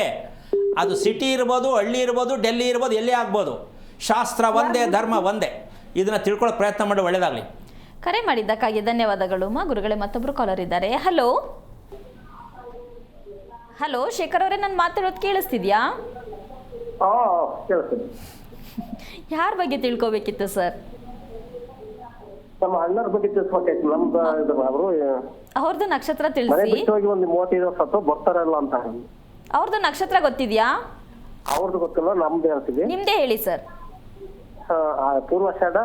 ಗುರುಗಳಿದ್ದಾರೆ, ಮಾತಾಡಿ. ಸಾಕು ಸಾಕು ಸಾಕು. ಎಷ್ಟು ವಯಸ್ಸು ನಿಮಗೆ? ನನಗೆ 65. ನಿಮ್ಮ ತಂದೆಗೆ ಹೋದಾಗ ಎಷ್ಟು ವಯಸ್ಸಿತ್ತು? ತಂದೆ ಹೋದಾಗ 28 ವರ್ಷ ನನಗೆ. ಓಕೆ, ನಿಮ್ಮ ಮನೆ ಎಷ್ಟು ವರ್ಷದ್ದು? ಮನೆ ಈಗ 3ನೇ ವರ್ಷದಾಗ ಐತೆ. ನಮ್ಮ ಮನೆ ಹೊಸ ಮನೆ ಕಟ್ಟಿದ್ವಿ ಈಗ. ಅದಕ್ಕೆ ಮುಂಚೆ ಯಾವ ಮನೆ ಇತ್ತು? ಹಳೆ ಮನೆ ಇತ್ತು, ಹೊಡೆದಾಕ್ಬಿಟ್ಟು ಹೊಸ ಕಟ್ಟಿದ್ರಾ? ಹಳೆ ಮನೆ, ಅದು ಒಂದು 25 ವರ್ಷದ ಇತ್ತು ಅವಾಗ. ಓಕೆ, ಅದರಲ್ಲೇ ಅಲ್ಲೇ ಕಟ್ಟಿದ್ರಾ, ಬೇರೆ ಕಡೆ ಕಟ್ಟಿದ್ರಾ? ಈ ಬೇರೆ ಕಡೆ ಕಟ್ಟಿದ್ವಿ. ಆ ಮನೆ ಏನಾಯ್ತು? ಆದ್ಮೇಲೆ ಅಲ್ಲೇ ಇದೆ, ನಮ್ಮ ತಮ್ಮರದರ ಅಲ್ಲಿಗೆ. ಓಕೆ, ಆ ಮನೆಗೆ ರಸ್ತೆ ಯಾವುದು? ಆಮೇಲೆ ನಿಮ್ಮ ತಮ್ಮ ಇರೋ ಮನೆಗೆ ರಸ್ತೆ ಯಾವುದು? ಯಾವ ದಿಕ್ಕಕ್ಕೆ ರಸ್ತೆ ಇದೆ? ಅದ್ರ ಮುಂದೆ ರಸ್ತೆ ಇದೆ, ದಕ್ಷಿಣಕ್ಕೆ. ಸಾಕು. ಈಗ ನಿಮ್ಮ ತಮ್ಮ ಏನು ಕೆಲಸ ಮಾಡ್ತಾನೆ? ವ್ಯವಸಾಯ. ಓಕೆ, ಯಾವಾಗ ಅಕಸ್ಮಾತ್ ಫ್ರೆಂಡ್ ಜೊತೆ ಸ್ವಲ್ಪ ಏನಾದ್ರು ಸೇರಿ ಸ್ವಲ್ಪ ದುಡ್ಡು ಕಾಸು ಕಳ್ಕೊಳ್ಳೋದು, ಅಥವಾ ಅಕಸ್ಮಾತ್ ಒಂಚೂರು ಕುಡಿಯೋದು ಕಲ್ತಿರೋದು, ಒಂಚೂರು ಸಿಗರೇಟ್ ಸೇದೋದು, ಏನಾದ್ರು ಸೈಡ್ಗೆ ಒಂಚೂರು ಕಲ್ತ್ಬಿಟ್ಟವನೆ ಅಂತ ಅನ್ಸುತ್ತಾ? ಇಲ್ಲ, ಅದೇನೂ ಇಲ್ಲ. ಓಕೆ, ಸಾಲ ಮಾಡೋದು ಏನಾದ್ರು ಅಕಸ್ಮಾತ್ ಗೊತ್ತಿಲ್ಲದೆ ಸಾಲ ಆಗಿದೆ ಅಂತ? ಸಾಲ ಸ್ವಲ್ಪ ಆಗಿತ್ತು. ಯಾಕೆ ಇದನ್ನು ಕೇಳಿದೆ ಅಂದರೆ ಅಡ್ರೆಸ್ಸು. ಅಂದರೆ ಇವ್ರ ತಂದೆ ಹೋದ್ರು, ಬರ್ತಾರೆ ಯಾವಾಗ, ಎಲ್ಲಿ ಇದ್ದಾರೆ ಇವ್ರ ಪ್ರಶ್ನೆ. ಇದಕ್ಕೆ ಬ್ರಹ್ಮನಿಂದನೂ ಹೇಳೋಕ್ಕಾಗಲ್ಲ. ಅದು ಹೇಳ್ತೀನಿ ಬರೀ ಸುಳ್ಳೆ. ಯಾಕೆ ಗುರುಗಳೇ? ಅಲ್ಲಮ್ಮ, ವಿಷಯ ತಿಳ್ಕೊ. ದಕ್ಷಿಣದ ರಸ್ತೆಯಲ್ಲಿ ಮಕ್ಕಳು ಕಿಡ್ನ್ಯಾಪ್ ಆಗೋದಾಗ್ಲಿ, ಮನೆ ಬಿಟ್ಟು ಹೋಗೋದಾಗ್ಲಿ, ಹೇಳ್ದೆ ಕೇಳದೆ ಹೊಂಟೋದ ಎಲ್ಲೋದ ಗೊತ್ತಿರೋದಾಗಲಿ, ಏನೇ ಒಂದು ಸಮಸ್ಯೆ ಒಂದು ಆಶ್ಚರ್ಯಕವಾದ ರೀತಿಯಲ್ಲಿ ಮನೆಯ ಗಂಡಸರನ್ನ ದೇಶಾಂತರ ಕಳಿಸುತ್ತೆ ದಕ್ಷಿಣದ ರಸ್ತೆ. ಕೇಳಿಸ್ಕೊಂಡಣ್ಣ? ದಯವಿಟ್ಟು ನೀವು ಒಂದಂತ ಮಾಡ್ಕೊಬೇಡಿ. ಯಾಕೆ ನಿಮ್ಮ ತಮ್ಮನ ವಿಷಯ ಕೇಳಿದೆ ಅಂದರೆ, ಆ ಮನೆಯಲ್ಲಿ ಯಾರೇ ಗಂಡಸರಿದ್ರೆ ಹೇಳಿಗೆ ಆಗಲ್ಲ, ತುಂಬ ಕಷ್ಟಪಡ್ತಾರೆ, ಹಿಂಸೆ ಪಡ್ತಾರೆ, ನೆಮ್ಮದಿ ಇರಲ್ಲ, ಆರೋಗ್ಯ ಚೆನ್ನಾಗಿರಲ್ಲ. ಸ್ವಲ್ಪ ಇದೆಲ್ಲ ಅರ್ಥ ಮಾಡ್ಕೊಳ್ಳಿ. ಶಾಸ್ತ್ರ ಕೇಳಕ್ಕೆ ಹೋಗ್ಬಿಡಿ ದಯವಿಟ್ಟು. ಇದ್ದಾರಾ, ಎಲ್ಲಿದ್ದಾರೆ, ಯಾವ ದಿಕ್ಕಲ್ಲಿದ್ದಾರೆ, ಯಾವಾಗ ಬರ್ತಾರೆ, ದಯವಿಟ್ಟು ಇದನ್ನೆಲ್ಲ ಕೆಟ್ಟ ಅಭ್ಯಾಸ ಬಿಡಿ. ಯಾರು ಹೇಳಲ್ಲ, ಬರೀ ಸುಳ್ಳದು. ಈ ಕೆಟ್ಟ ಅಭ್ಯಾಸ ಮೊದಲು ಶಾಸ್ತ್ರ ಕೇಳೋದು ಬಿಡಿ. ಅವ್ರಿಗೂ ಕಾಸು ಬೇಕು, ನಿಮಗೂ ಏನೋ ಒಂದು ಕೇಳಬೇಕು. ಈ ತಪ್ಪಲ್ವಾ? ಯಾವಾಗ ಬರ್ತಾರೆ ಅಂತ ಅವ್ರಿಗೆ ಗೊತ್ತು. ಹೇಳಿ. ಅಲ್ಲ, ಹೊಸ್ಮನೇಲಿ ಇರೋಣ. ನಾನು ಹೇಳೋ ವಿಷಯ ಏನಪ್ಪ ಅಂದರೆ, ನಿಮ್ಮ ತಂದೆ ಹೋಗಿದ್ದಕ್ಕೆ ಪ್ರಾಯಶ್ಚಿತ್ತ ನಿಮ್ಗೆ ಗೊತ್ತಾಗ್ಬೇಕಲ್ವಾ, ಇದಾರಾ ಇಲ್ಲೋ ಗೊತ್ತಾಗ್ಬೇಕಲ್ವಾ. ಅದಕ್ಕೆ ನೀವೊಂದು ಕೆಲಸ ಮಾಡಬೇಕಾಗತ್ತೆ. ಒಂದು ತೆಂಗಿನಕಾಯನ್ನು ನಿಮ್ಮ ತಮ್ಮನ ಮನೆಯೆಲ್ಲ ಪೂರ್ತಿ ಉಳ್ಳಿಸ್ಬಿಡಿ. ಒಂದು ತೆಂಗಿನಕಾಯಿನ ಮನೇಲೆಲ್ಲ ಉಳ್ಳಿಸ್ಕೊಂಬರ್ಬೇಕು. ಸಾಯಂಕಾಲ, ಶನಿವಾರ ಸಾಯಂಕಾಲ, ಶನಿವಾರ ಸಾಯಂಕಾಲ ಮಲ್ಕೊಳ್ಳುವ ದಿಂಬು ಹತ್ರ ಇಟ್ಕೋಬೇಕು ಅದನ್ನು. ತೆಂಗಿನಕಾಯಿನ ಉಳ್ಳಿಸ್ಬಿಟ್ಟು ತೆಂಗಿನಕಾಯಿ ದಿಂಬನ ಪಕ್ಕ ಇಟ್ಕೋಬೇಕು. ಅಥವಾ ನೀನೇ ಮಲ್ಕೋ, ಇಲ್ಲ ನಿನ್ನ ತಮ್ಮನ್ನೇ ಕೇಳು. ಬೆಳಗ್ಗೆ ಎದ್ದು ಕನಸು ಹೆಂಗಿತ್ತು ಅಂತ ಹೇಳಿ ತಿಳ್ಕೊ, ಕನಸು ಬೀಳ್ತಾ ಇಲ್ವಾ ಅಂತ. ಅಥವಾ ಏನು ಬೀಳಲಿಲ್ಲ, ಏನು ನಿದ್ದೆ ಬಂತು ಅಂದರೆ ತೆಂಗಿನಕಾಯಿನ ಹೊಡೀರಿ. ತೆಂಗಿನಕಾಯಿ ಕೊಳತಿತ್ತ, ತೆಂಗಿನಕಾಯಿ ಚೆನ್ನಾಗಿತ್ತ, ಅಲ್ಲಿ ಗೊತ್ತಾಗತ್ತೆ ನಿಮ್ಮ ಅಪ್ಪನ ಹಿಸ್ಟ್ರಿ. ಇದನ್ನು ಮಾಡಬೇಕು. ಒಂದು. ಎರಡನೇದು, ಆ ರೀತಿ ಹೋದಾಗ ಏನೇ ಸತ್ತಿರಲಿ ಇರಲಿ, ಅದು ನಿಮ್ಮ ಮನೆಗೊಂದು ದೊಡ್ಡ ಶಾಪವಾಗತ್ತೆ. ನೀನು ಮೊದಲು ಈ ರೀತಿ ಹೋಗೋದಕ್ಕೆ ಕಾರಣ ಏನು ಅಂತ ತಿಳ್ಕೊಳ್ಳೋಕೆ ಪ್ರಯತ್ನ ಮಾಡಿ. ಇದನ್ನು ಮಾಡಪ್ಪ, ಒಳ್ಳೆಯದಾಗಲಿ. ಕರೆ ಮಾಡಿದ್ದಕ್ಕಾಗಿ ಧನ್ಯವಾದಗಳು ಸರ್. ಗುರುಗಳೇ, ಆಗಿಂದಾಗೆ ತಾಜಾ ಮಾಡುವಂಥ ಖಾರದ ಪುಡಿಯಿಂದ ನಾವು ಊಟ ಮಾಡುವಂಥ ಪ್ರಕ್ರಿಯೆಗೆ ಏನೆಲ್ಲ ಸಿಗುತ್ತೆ ಗುರುಗಳೇ ನಮ್ಗೆ? ಹಾಗಿದ್ರೆ ಇಲ್ಲಿ ಪ್ರಾಧಾನ್ಯತೆ ಕೊಡ್ಬೇಕಂತ ಹೇಳಿ ವಿಚಾರ ಏನಂದರೆ, ಇದಕ್ಕಿಂತ ಸ್ವಲ್ಪ ಮುಂದುವರೆದ ಭಾಗ ಹೇಳ್ತೀನಿ. ಏನು, ವ್ಯಕ್ತಿ ಸಾಯುವ ಸಮಯದಲ್ಲಿ ನಿಜವಾಗಿ ಶಾಸ್ತ್ರೀಯ ಪದ್ಧತಿಯಲ್ಲಿ ವ್ಯಕ್ತಿ ಸಾಯಬೇಕು ಅನ್ನೋದೇ ನಮ್ಮ ದೇಶದಲ್ಲಿರ್ತಕ್ಕಂಥ ಒಂದು ಸಂಸ್ಕಾರ ಪದ್ಧತಿ. ಖಂಡಿತ. ಆದರೆ ಈ ಹುಟ್ಟು ಸಾವಿಗೆ ಎರಡಕ್ಕೂ ನಾವಿನ್ನೂ ತಿಳ್ಕೊಂಡೇ ಇಲ್ಲ. ಅದು ಹಂಗೆ ಬಿಟ್ಬಿಟ್ಟಿವಿ. ಅದಕ್ಕೆ ಎಲ್ಲದಕ್ಕೂ ಗ್ರಹಣ ಅಂತ ಹೇಳೋದು ನಾವು. ವಂಶಸ್ಥರೆಲ್ಲ ಹಂಗೆ ಮಾಡ್ಕೊಂಡು ಬಂದಿದ್ದಾರೆ. ಹೌದು. ಅದಕ್ಕೆ ಈ ಸಾವಲ್ಲಿ ನಿಜಕ್ಕೂ ಹೋಗಬೇಕಾದ್ರೆ ಬ್ರಹ್ಮರಂಧ್ರದಲ್ಲಿ ಪ್ರಾಣ ಹೋಗಬೇಕು, ಕಣ್ಣಲ್ಲಿ ಪ್ರಾಣ ಹೋಗಬೇಕು. ಇದು ಎಷ್ಟು ಕೋಟಿ ಎಷ್ಟು ಲಕ್ಷಕ್ಕೆ ಒಬ್ರಿಗೆ ಹೋಗುತ್ತೋ ಗೊತ್ತಿಲ್ಲ. ಇನ್ನು ಮಿಕ್ತವ್ರಿಗೆಲ್ಲ ಯೂರಿನ್ ಮೋಷನ್ನಲ್ಲೇ ಹೋಗೋದು. ಅದಕ್ಕೆ ಪ್ರಾಣ ಹೋಗುವಾಗ ಅದೊಂದು ಸ್ವಲ್ಪ ಆಗ್ಬಿಟ್ಟಿರ್ತದೆ. ಇದನ್ನು ಪ್ರತಿಯೊಬ್ಬರು ಅರ್ಥ ಮಾಡ್ಕೋಬೇಕು. ಅದು ಯಾವ ಕಾರಣಕ್ಕೂ ದೇಹದಲ್ಲಿ ಇರ್ತಕ್ಕಂಥ ಮಲಮೂತ್ರ ಅಂತಕ್ಕಂಥ ಸತ್ಯ ಏನಿದೆ, ಇದು ಹೊಟ್ಟೆಯಲ್ಲಿ ಕಟ್ಕೊಂಡಿರುತ್ತೆ. ಈ ಸತ್ಯ ತಿಳ್ಕೋಬೇಕು. ಸಾವಿನ ಸಮಯದಲ್ಲಿ ಮಲಮೂತ್ರದ ಮೂಲಕ ಪ್ರಾಣ ಹೋಗುತ್ತೆ ಅಂದ ಮೇಲೆ, ರಾತ್ರಿ ಮಲಗಿದ ನಿದ್ದೆಯಲ್ಲಿ ಮಲಮೂತ್ರಾದಿಗಳನ್ನು ಕಟ್ಟಿಕೊಂಡು ಮಲಗಿರ್ತಕ್ಕಂಥ ವ್ಯಕ್ತಿಗಳಿಗೆ ಬೆಳಿಗ್ಗೆ ಎದ್ದರೆ ದೇಹಕ್ಕೆ ಇಬ್ಬರು ಬೇಕು ಎಳೆಯೋಕ್ಕೆ. ಏನಂತ, ಇಲ್ಲಿ ನೈತದ ಒಂಚೂರು ಅಂಕು, ಇಲ್ಲೊಂಚೂರು ಹಿಡ್ಕೊಂಡದ ಒಂಚೂರು ಅಂಕು, ಇಲ್ಲೊಂಚೂರು ಜಂಡು ಬಾಮ್ ಹಾಕು. ಇದೆಲ್ಲ ರಾತ್ರಿ ಎರಡು ಕಟ್ಕೊಂಡಿರೋದಕ್ಕೆ. ಎಲ್ಲ ಸಾಮಾನ್ಯವಾಗಿ ಕಟ್ಕೊಂಡೇ ಮಲ್ಕೊಳ್ಳೋದು ಅಂತ ಗೊತ್ತಿಲ್ಲ. ಮಲಮೂತ್ರಾದಿಗಳನ್ನು ಕಟ್ಟಿಕೊಂಡೇ ಮಲಗುವ ಅಭ್ಯಾಸ. ಇದು ಹೆಂಗೆ ಮಲಗೋದು ಗೊತ್ತಿಲ್ಲ. ಹಬ್ಬ ಎಂಥ ನಿದ್ದೆ ಗೊತ್ತಾ ಅಂತಾರೆ. ಒಳಗೆಲ್ಲ ಕಟ್ಕೊಂಡಿರ್ತದೆ. ಈಗ ಅದು ಕಟ್ಕೊಂಡಿರಬೇಕಾದ್ರೆ ಮನಸ್ಸು ಮೆದುಳು ಏನೆಲ್ಲ ಆಗಿರಬೇಕು ಸ್ವಲ್ಪ ಯೋಚನೆ ಮಾಡಬೇಕು. ಇದು ಒಂದು ವಿಚಾರ. ಅದೇ ರೀತಿಯಲ್ಲಿ ಈ ಸಾವಿಗೆ ಇದು ಒಂದು ಮೆಸೇಜ್. ಈ ಹುಟ್ಟೋದಕ್ಕೆ ಜನನಕ್ಕೊಂದು ಮೆಸೇಜ್ ಹೇಳ್ಬೋಣ ಇದ್ರ ಜೊತೆನಲ್ಲಿ, ಮ್ಯಾಚಿಂಗ್ ಚೆನ್ನಾಗಿರಲಿ. ಮಗು 3 ರಿಂದ 4 ತಿಂಗಳು ಗರ್ಭಿಣಿ ವ್ಯವಸ್ಥೆಯಲ್ಲಿ ಇರಬೇಕಾದ್ರೆ ಮಗು ಎಲ್ಲ ಚೆಂದಾಗಿರಬೇಕು, ನೋಡೋಕೆ ಚೆನ್ನಾಗಿರಬೇಕು, ದಷ್ಟಪುಷ್ಟವಾಗಿರಬೇಕು ಅಂತ ಪ್ರತಿಯೊಂದು ಹೆಣ್ಣು ಕನಸು ಕಾಣ್ತಾಳೆ. ಖಂಡಿತ. ಹೌದು. ಆದರೆ ಅದಕ್ಕೆ ಏನು ಮಾಡಬೇಕು ಮಾಡಲ್ಲ, ಬರೀ ಕನಸಷ್ಟೇ. ಹೌದು. ಮಗು ದಷ್ಟಪುಷ್ಟವಾಗಿರಬೇಕು, ನೋಡೋಕೆ ಚೆನ್ನಾಗಿರಬೇಕು ಅಂದರೆ ಏನು ಮಾಡಬೇಕು ಅನ್ನೋ ಪ್ರಶ್ನೆ ಬರುತ್ತಲ್ಲಿ. 3 ತಿಂಗಳಿಂದ 4 ತಿಂಗಳ ಅವಧಿಯಲ್ಲಿ ಬರೀ ಹಣ್ಣುಗಳನ್ನು ಸೇವನೆ ಮಾಡ್ತಕ್ಕಂತಹ ಗರ್ಭಿಣಿ ಹೆಂಗಸಿಗೆ ಆ ಮಗು ಸಿಗಬಹುದು. ಬರೀ ಹಣ್ಣನ್ನೇ ಸೇವನೆ ಮಾಡಬೇಕು. ಹಣ್ಣುಗಳನ್ನೇ ಜಾಸ್ತಿ ಬಳಸಬೇಕು, ಬರೀ ಹಣ್ಣೇ ತಿನ್ನು ನಾನು ಹೇಳ್ತಿಲ್ಲ. ಓಕೆ. ಹಣ್ಣುಗಳನ್ನೇ ಜಾಸ್ತಿ ಸೇವನೆ ಮಾಡಬೇಕು, ಪ್ರಯಾಣ ಹೋಗಬಾರ್ದು, ಖುಷಿಯಾಗಿ ಸಂತೋಷವಾಗಿರಬೇಕು, ಗರ್ಭಿಣಿ ಹೆಂಗಸು ಯಾವಾಗಲೂ ಯೋಚನೆ ಮಾಡಬಾರ್ದು ಅಂತ ಕತೆ ಹೇಳ್ತಾರೆ ಕುತ್ಕೊಂಡು. ಹೌದು. ಯೋಚನೆ ಮಾಡಬೇಡ ಕಣವ, ಒಳ್ಳೆ ಮಗು ಹುಡ್ತದೆ, ಕತೆ ಹೇಳ್ತಾರೆ ಅಷ್ಟೇ. ಯೋಚನೆ ಯಾಕೆ ಬರುತ್ತೆ ಅಂದರೆ ಖಾರದ ಪುಡಿ ಸ್ಟಾಕು, ಫ್ರಿಡ್ಜಲ್ಲಿರ್ತಕ್ಕಂಥ ತರಕಾರಿ ಸ್ಟಾಕು, ಹೌದಾ, ಹೆಂಗ್ರಿ ಆಗತ್ತೆ, ಮೋಷನ್ ಕಟ್ಕೊಳತ್ತೆ. ಒಂದು ಕಡೆ ಎರಗೆದು ಭಯ, ಹೌದಾ, ಒಂದು ಕಡೆ ತಿಂತಾ ಇರೋದು ನೋಡಿದ್ರೆ ಏನು ಹೊರಗೋಗುವಂಥದ್ದಲ್ಲ, ಒಳಗಡೆ ಸ್ಟಾಕ್ ಆಗುವಂಥದ್ದು. ಇದು ನಮ್ಗೆ ಗೊತ್ತಿದೆಯಾ? ನಿಜಕ್ಕೂ ಇಲ್ಲ ಗುರುಗಳೇ. ಅಂದ ಮೇಲೆ ನೀವು ಮಗುನೂ ಒಳಗಡೆ ಪರದಾಡುತ್ತೆ, ಮಗು ಹೊತ್ಕೊಂಡಿರ್ತಕ್ಕಂಥ ತಾಯಿ ಪರದಾಡ್ತಾಳೆ ಮೋಷನ್ಗೆ ಹೋಗೋಕ್ಕೆ. ಭಯ ಒಂದು ಕಡೆ, ಹೆಂಗ್ರಿ ಚೆನ್ನಾಗಿರೋ ಮಗು ಹುಟ್ಟತ್ತೆ, ಸಾಧ್ಯನಾ? ಇಲ್ಲ ಗುರುಗಳೇ. ಇವತ್ತು ಗುರುಪೌರ್ಣಿಮೆಗೆ ಮೆಸೇಜ್ ಕೊಡ್ತಾ ಇದ್ದೀನಿ, ನೀವು ಸ್ವಲ್ಪ ಯೋಚನೆ ಮಾಡಿ. ಕಣ್ಣನ್ನು ತೆರೆಸುವುದೇ ಆರೋಗ್ಯ ರಹಸ್ಯದ ಕಾರ್ಯಕ್ರಮ. ನಿಮ್ಮ ಕಣ್ಣನ್ನು ತೆರೆಸ್ತಕ್ಕಂಥದ್ದು. ನಾವು ಪೌರ್ಣಿಮೆ ಬಂದ ತಕ್ಷಣ ಏನೋ ಮಾಡಿಬಿಡ್ತೀವಿ. ನೆಕ್ಸ್ಟ್ ಬತ್ತಾದ ಯಾವುದು? ಭೀಮ್ ನಮವಾಸೆ. ಇನ್ನು ಕಿತ್ತೋಗಿರೋ ಚಂಬು ತಟ್ಟೆ ಎಲ್ಲ ತಗೊಂಡು ಕಾಲನ್ನ ಉಜ್ಜಿದ್ದೆ, ನಾಮ ಹಾಕಿದ್ದೆ ಕಾಲ್ಗೆ. ಏನು ಕರ್ಮಾರಿ ನಾವು ಮಾಡ್ತಾ ಇರೋದು. ಏನಾದ್ರು ಅರ್ಥ ಇದೆಯಾ? ಮಾಡ್ಕೊಳ್ಳಿ, ತಪ್ಪಲ್ಲ. ಏನು ಅರ್ಥ ಇದೆ ಅದರಲ್ಲಿ? ಆಯುಷ್ ಜಾಸ್ತಿ ಆಗುತ್ತೆ ಅಂತ ಒಬ್ರು. ಹಾ ಗುರುಗಳೇ, ಗಂಡನ ಆಯುಷ್ ಎಲ್ಲೈತಿದು? ಯಾವ ಸಾಂಗಲ್ಲಿ ಬರ್ದವ್ರು ಇದನ್ನ? ಪಾದ ತೊಳೆದು ಬಿಟ್ರೆ ಅಲ್ಲ, ಬೆಳಿಗ್ಗೆ ಗಂಡನ ಒದ್ಕೊಂಡು ಹೋಗುವಂಥ ಕಾಲ ಇದು. ಯಾವತ್ತೋ ಒಂದಿನ ಕಾಲು ತೊಳೆದ್ಬಿಟ್ರೆ ಐಶ್ವಂತನಾಗ್ಬಿಡ್ತಾನ, ಭೀಮ್ ಆಗ್ಬಿಡ್ತಾನ ಅವನು. ಅಮ್ಮ, ಬೆಳಿಗ್ಗೆ ಎದ್ದ ತಕ್ಷಣ ಯಾವುದೇ ಹೆಣ್ಣು ಗಂಡನ ಕಾಲಿಗೆ ನಮಸ್ಕಾರ ಮಾಡ್ತಾರಲ್ಲ, ಅವ್ರಿಗೊಂದು ದೊಡ್ಡ ಸಲ್ಯೂಟ್ ಮಾಡ್ತಾರಾ? ಇಲ್ಲ ಗುರುಗಳೇ. ಮದುವೆಯಲ್ಲಿ ಮಾಡಿದ್ದೇ ಅಪರೂಪ, ಒಂದು ಸಲ ಕಾಲಿಗೆ ಬೀಳ್ಬೋದು. ಇನ್ನು ಎಂಡಿಂಗ್ ಸ್ಟೇಜ್ಗೆ ಕೊನೆ ಹೋಗುವಾಗ ಏನಾದ್ರು ಮಾಡ್ಬೋದು ಏನೋ. ಏನ ನಮಸ್ಕಾರನ 2 ಸಲ ನಮಸ್ಕಾರ ಆಗೋದು. ಆಮೇಲೆ ಗಂಡ ಹೆಂಡತಿ ಚೆನ್ನಾಗಿರ್ಬೇಕು. ಎಲ್ಲಿಂದ ಚೆನ್ನಾಗಿರ್ತಾರೆ? ಮಕ್ಳಿಗೆ ನಮಸ್ಕಾರ ಮಾಡಿಸ್ತಾರೆ ಅಪ್ಪ ಅಮ್ಮನಿಗೆ? ಇಲ್ಲ. ಸ್ಕೂಲಲ್ಲಿ ಕರೆಸಿ ಪೇರೆಂಟ್ಸ್ ಡೇ ಅಂತೇಳಿ ಅಲ್ಲಿ ಕೂರಿಸ್ಬಿಟ್ಟು ಮಕ್ಕಳ ಕೈಲಿ ಕಾಲು ತೊಡಿಸ್ತಾರೆ. ಯಾಕೆಂದ್ರೆ ಇವರೇ ದುಡ್ಡು ಕೊಟ್ಟಿರೋದಲ್ವಾ? ಅಂದರೆ ನಮ್ಮ ಜನ ಹೇಗಿದ್ದಾರೆ ಅಂತಂದರೆ, ನಮ್ಮಲ್ಲಿ ಸ್ವಂತ ಬುದ್ಧಿಯಿಂದ ಬದುಕೋ ಲಕ್ಷಣವೇ ಗೊತ್ತಿಲ್ಲ. ಈ ರೀತಿ ಆದಾಗ ನಿಮ್ಮ ಆರೋಗ್ಯ ಹೇಗೆ ಚೆನ್ನಾಗಿರುತ್ತೆ? ಈ ಹಣ್ಣುಗಳನ್ನು ನಾವು ಬಳಸ್ತಕ್ಕಂಥ ವಿಧಿವಿಧಾನಗಳನ್ನು ಈ 3 ರಿಂದ 4 ತಿಂಗಳಲ್ಲಿ ಯಾಕದು ಬೇಕಾಗತ್ತೆ ಅನ್ನೋದು ಒಂಚೂರು ಹೇಳ್ಬಿಡ್ತೀನಿ. ಅಂಗಾಂಗಗಳನ್ನು ಪೂರ್ಣವಾಗಿ ರಚನೆ ಆಗುವಂಥ ಸಂದರ್ಭ, ಹೌದಾ? ಅದರಲ್ಲೂ ಕೂಡ ಹೆಣ್ಣ ಗಂಡ, ಗಂಡ ಹೆಣ್ಣ ಅಂತಾರಲ್ಲ, ಅಲ್ಲೇ ರಿಪೋರ್ಟ್ ಬರೋದು 4ನೇ ತಿಂಗಳಲ್ಲಿ. ಕೊನೆ ಪಕ್ಷ ಅಲ್ಲಿ ಚೆನ್ನಾಗಿ ಸಾತ್ವಿಕವಾದ ರೀತಿಯಲ್ಲಿ ಆಹಾರವನ್ನು ಸೇವನೆ ಮಾಡಿದರೆ ಆ ಭಾಗ ಯಾವುದು? ಜನನೇಂದ್ರಿಯ ಚೆನ್ನಾಗಿ ದಷ್ಟಪುಷ್ಟವಾಗಿ ಖುಷಿಯಾಗಿರುತ್ತೆ.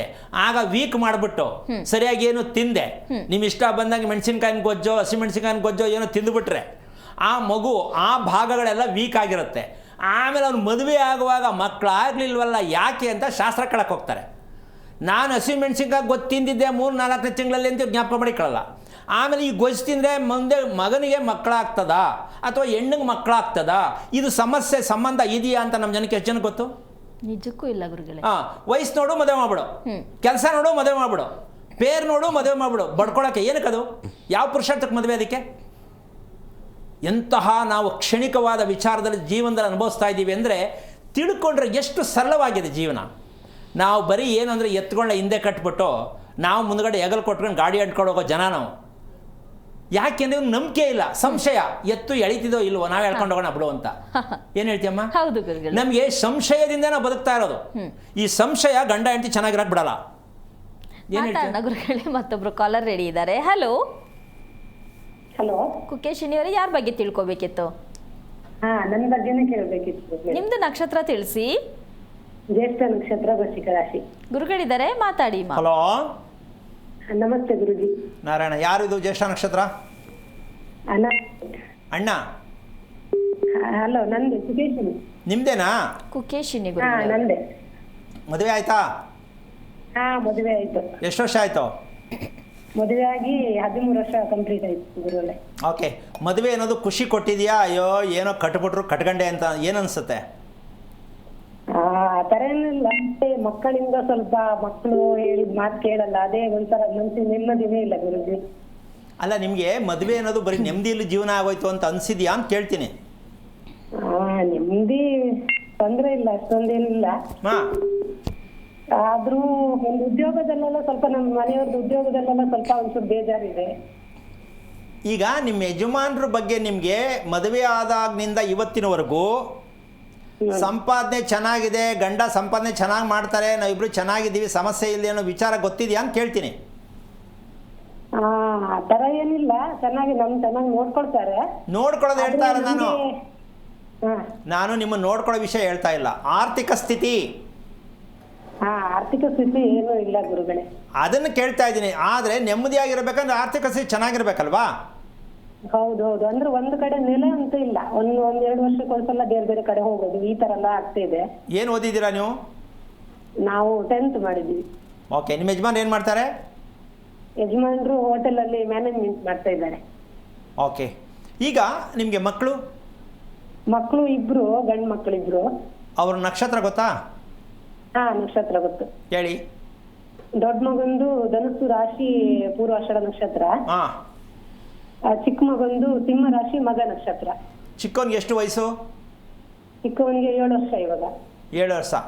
ಓಕೆ. ಹಾ ಈಗ ಜಾಸ್ತಿಯಾಗಿ ಇಬ್ಬರು ಮಕ್ಕಳಲ್ಲಿ ತುಂಬ ಎಲ್ಲ ಥರಕ್ಕೂ ಸರಿಯಾಗಿದ್ದಾನೆ ಅಂತ ದೊಡ್ಡವನು ಕೊಡ್ತೀರಾ ಮಾರ್ಕ್ಸು, ಚಿಕ್ಕವನು ಕೊಡ್ತೀರಾ? ಚಿಕ್ಕವನಿಗೆ ಕೊಡ್ತೀನಿ. ದೊಡ್ಡವನಿಂದನೇ ನನ್ಗೆ ಸ್ವಲ್ಪ ಬೇಜಾರು, ಹೇಳಿದ ಮಾತು ಕೇಳಲ್ಲ, ಈ ತರ ಎಲ್ಲ ಸಮಸ್ಯೆ ಇದೆ. ವಯಸ್ಸೆಷ್ಟು? ಅವನಿಗೆ 13 ವರ್ಷ ಆಯ್ತು ಇವಾಗ. ದೊಡ್ಡವನಿಗೆ? ಹಾ. ಓಕೆ. ಚಿಕ್ಕವನಿಗೆ ಈಗ ಇರೋದ್ರಲ್ಲಿ ಹೇಳಿದ ಮಾತು ಕೇಳ್ತಾನೆ. ಸ್ವಲ್ಪ ಅಡ್ಡಿಲ್ಲ. ಅಂದರೆ ಸ್ವಲ್ಪ ಸ್ವಲ್ಪ ಸೈಲೆಂಟ್ ಆಗಿದ್ದಾನೆ ಅನ್ಸುತ್ತೆ. ಸೈಲೆಂಟ್ ಆಗಿ ಸ್ವಲ್ಪ ಸೈಲೆಂಟ್. ಓದೋದ್ರಲ್ಲಿ ಓದಂದ್ರೆ ಓದ್ತಾನೆ. ದೊಡ್ಡವನಿಗೆ ಅದೇ ಓದೋದೆಲ್ಲ ತುಂಬಾ ಚೆನ್ನಾಗಿದ್ದಾನೆ, ಆದ್ರೆ ಹೇಳಿದ ಮಾತು ಕೇಳಲ್ಲ. ಸರಿ. ಈಗ ನಿಮ್ಮ ಮನೆ ಎಷ್ಟು ವರ್ಷದ್ದು? ನಾವೀಗ ಇದು ಬಾಡಿಗೆ ಮನೆ ಗುರುಜಿ, ಬೆಂಗಳೂರಲ್ಲಿ. ನಮ್ಮ ಊರು ಬಂದ್ಬಿಟ್ಟು ಕುಂದಾಪುರ. ಅಲ್ಲಿ ಸ್ವಂತ ಮನೆ ಇದೆಯಾ? ಸ್ವಂತ ಮನೆ ಇದೆ, ನಮ್ಮ ತಾಯಿ ಮನೆ ಇದೆ. ಅಲ್ಲಿ ಯಾರಿದ್ದಾರೆ? ಅಲ್ಲಿ ನಮ್ಮ ತಂದೆ ಮತ್ತೆ ತಾಯಿ ಇದ್ದಾರೆ.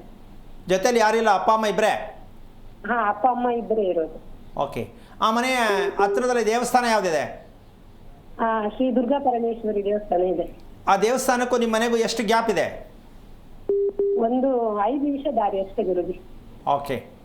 ಆ ಮನೆಯಲ್ಲಿ ನೀವು ಮನೆ ಒಳಗಡೆ ಹಾವು ನೋಡಿದ್ದು, ನೀವು ಮದುವೆ ಆಗಕ್ಕೆ ಮುಂಚೆ ಅಲ್ಲಿದ್ದಾಗ ಹಾವು ನೋಡಿದ್ದು, ಹೊಡೆದಿದ್ದು ಯಾವಾಗ ಆಗಿತ್ತು? ಹಾವು ಮದುವೆ ಆದ್ಮೇಲೆ ಹಿಂದ್ಗಡೆಯಿಂದ, ಕಿಟಕಿ ಒಳಗಡೆಯಿಂದ ಮನೆ ಒಳಗಡೆ ಬಂದಿತ್ತು. ಅವಾಗ ನಾನೇ ಇದ್ದೆ ಅಲ್ಲೇ. ನಾವು ಮಧ್ಯಾಹ್ನದ ಟೈಮಲ್ಲಿ ಸ್ವಲ್ಪ ರೆಸ್ಟ್ ಮಾಡೋಣ ಮಲ್ಕೊಂಡಿದ್ವಿ, ಜಸ್ಟ್ ಎದ್ವಿ, ಆವಾಗ ಕಿಟಕಿಯಿಂದ ಒಳಗಡೆ ಬಂದಿತ್ತು ಹಾವು. ಯಾರು ಹೊಡೆದಿದ್ದು? ಹೊಡೆದಿದ್ದೇನಿಲ್ಲ, ಅದು ಒಂದು ಇದ್ರ ದೇವಸ್ಥಾನ ಗುಡ್ಡದಲ್ಲೇ ಕೆಳಗಡೆ ಹೋಗಿ ಬಚ್ಚಿಟ್ಕೊಂಡಿತ್ತು. ಆಮೇಲೆ ಹತ್ತಿರದ ದೇವಸ್ಥಾನ, ಅದೇ ದುರ್ಗಾ ಪರಮೇಶ್ವರಿ ಟೆಂಪಲ್ ಅರ್ಚಕರಿದ್ರಲ್ಲ, ಅವ್ರ ಹತ್ರ ಹೇಳಿ ಅವರೇ ಬಂದು ಆಮೇಲೆ ಪೈಪಲ್ಲಿ ಹಿಂಗ್ ಹಿಡಿದು ಅದ್ರ ಒಳಗಡೆ ಹೋದ್ಮೇಲೆ ತಗೊಂಡೋಗಿ ಬಿಟ್ಬಿಟ್ರು ಅವ್ರೆ. ಓಕೆ. ಈಗ ನಿಮ್ಗೆ ಕನ್ಸಲ್ಲಿ ಯಾವಾಗ ಹಾವು ಕಾಣಿಸುತ್ತೆ? ಕನ್ಸಲ್ಲಿ ಯಾವಾಗ್ಲೂ ಕಾಣಿಸ್ತಾ ಇರುತ್ತೆ ಗುರುಜಿ. ಇವಾಗ ಸ್ವಲ್ಪ ಕಡಿಮೆ ಆಗಿದೆ. ಮೊದಲೆಲ್ಲ ಯಾವಾಗ್ಲೂ ಹಾವು ಬರೋದು, ಹೆಡೆ ಇಟ್ಕೊಂಡಿರೋದು, ಈ ತರದ್ದೆಲ್ಲ ಕನ್ಸು ಬೀಳ್ತಾ ಇತ್ತು ಮೊದಲಿಂದ. ಯಾಕೆ ಪ್ರಶ್ನೆ ಕೇಳ್ತೀನಿ ಅಂತ ನೀವು ವಿಷಯ ಅರ್ಥ ಆಗಿದೆ ಅನ್ಕೋತೀನಿ. ಕಾರಣ, ನೀವು ಹುಟ್ಟಿರ್ತಕ್ಕಂಥ ಜ್ಯೇಷ್ಠ ನಕ್ಷತ್ರಕ್ಕೆ ಸರ್ಪದ ಮೂಲವನ್ನು ತೊಂದರೆ ಕೊಟ್ಟಿರ್ತಕ್ಕಂಥ ನಿಮ್ಮ ತಂದೆಯ ಮನೆಯಲ್ಲಿ ಆ ಮನೆ ಕಟ್ಟಿರ್ತಕ್ಕಂಥ ವಿಚಾರ ಮತ್ತು ಆ ಮನೆಯ ಜಾಗದ ವಿಚಾರ, ಇದೆಲ್ಲವೂ ಕೂಡ ಆ ನಿಮ್ಮ ಮನೆ ಹತ್ರ ಇರತಕ್ಕಂತಹ ದೇವತೆಯ ದೇವಸ್ಥಾನಕ್ಕೂ ನಿಮ್ಮ ಮನೆಗೂ ಇರುವಂಥ ಸಂಬಂಧದ ವಿಚಾರ, ನೀವು ಹುಟ್ಟಿರ್ತಕ್ಕಂಥದ್ದು, ನೀವು ಮದುವೆ ಆಗೋದು, ಮದುವೆ ಆದಮೇಲೆ ಅನುಭವಿಸೋದು, ಮದುವೆ ಆಗೋದು ಎಷ್ಟು ಕಷ್ಟ, ಮದುವೆ ಆದಮೇಲೆ ಎಷ್ಟು ಕಷ್ಟ, ಜೀವನವೆಲ್ಲ ಕಷ್ಟ. ಮದುವೆ ಆಗದೇ ಇದ್ದಿರಿ ಚೆನ್ನಾಗಿತ್ತಪ್ಪ ಅಂತ ಅನಿಸುತ್ತೆ, ಅವಾಗವಾಗ ಆಗೋಗಿದೆ, ಏನು ಮಾಡೋಕ್ಕಾಗಲ್ಲ. ಈ ಸತ್ಯ ತಿಳ್ಕೊಳ್ಳದೆ ನೀವು 2 ಮಕ್ಕಳನ್ನು ಕೂಡ ಮಾಡ್ಕೊಂಡಿದ್ದೀರಾ. ಜ್ಯೇಷ್ಠ ನಕ್ಷತ್ರ ಅಂತಕ್ಕಂಥದ್ದು ಪಾಪ ನಿಮಗೆ ಗೊತ್ತಿಲ್ವೋ ಏನೋ. ನೀವು ಇದೆಲ್ಲ ಕೇಳೋ ಅಭ್ಯಾಸ ಇದೆಯಾ ಇಲ್ವಾ ಕುಂದಾಪುರ ಸೈಡಲ್ಲಿ? ನಾವು ಜಾತಕ ಅಂತ ಓದ್ತಕ್ಕಂತ ಹೋಗ್ತೀವಿ ಗುರುಜಿ, ವರ್ಷಕ್ಕೊಂದ್ಸಲ. ನಮ್ದು ನಮ್ಮ ಮಕ್ಕಳದ್ದೆಲ್ಲ ಒಂದ್ಸಲ ಓದ್ಕೊಂಡ್ ಬರ್ತೀವಿ. ಈ ಸಲ ಶಾಂತಿ ಎಲ್ಲ ಮಾಡಕ್ ಹೇಳಿದ್ದಾರೆ, ಅದು ಮಾಡ್ಕೊಂಡು ಬಂದಿದ್ವಿ. ಒಂದ್ ನಿಮಿಷ. ನಕ್ಷತ್ರಕ್ಕೆ ಶಾಂತಿ ಮಾಡಬೇಕು ಅಂತ ತಿಳ್ಕೊಂಡಿದ್ದೀವಿ ಅಂದರೆ ನಾವೆಂತ ದಡ್ರು ಅಂತ ಸ್ವಲ್ಪ ಯೋಚನೆ ಮಾಡಿ.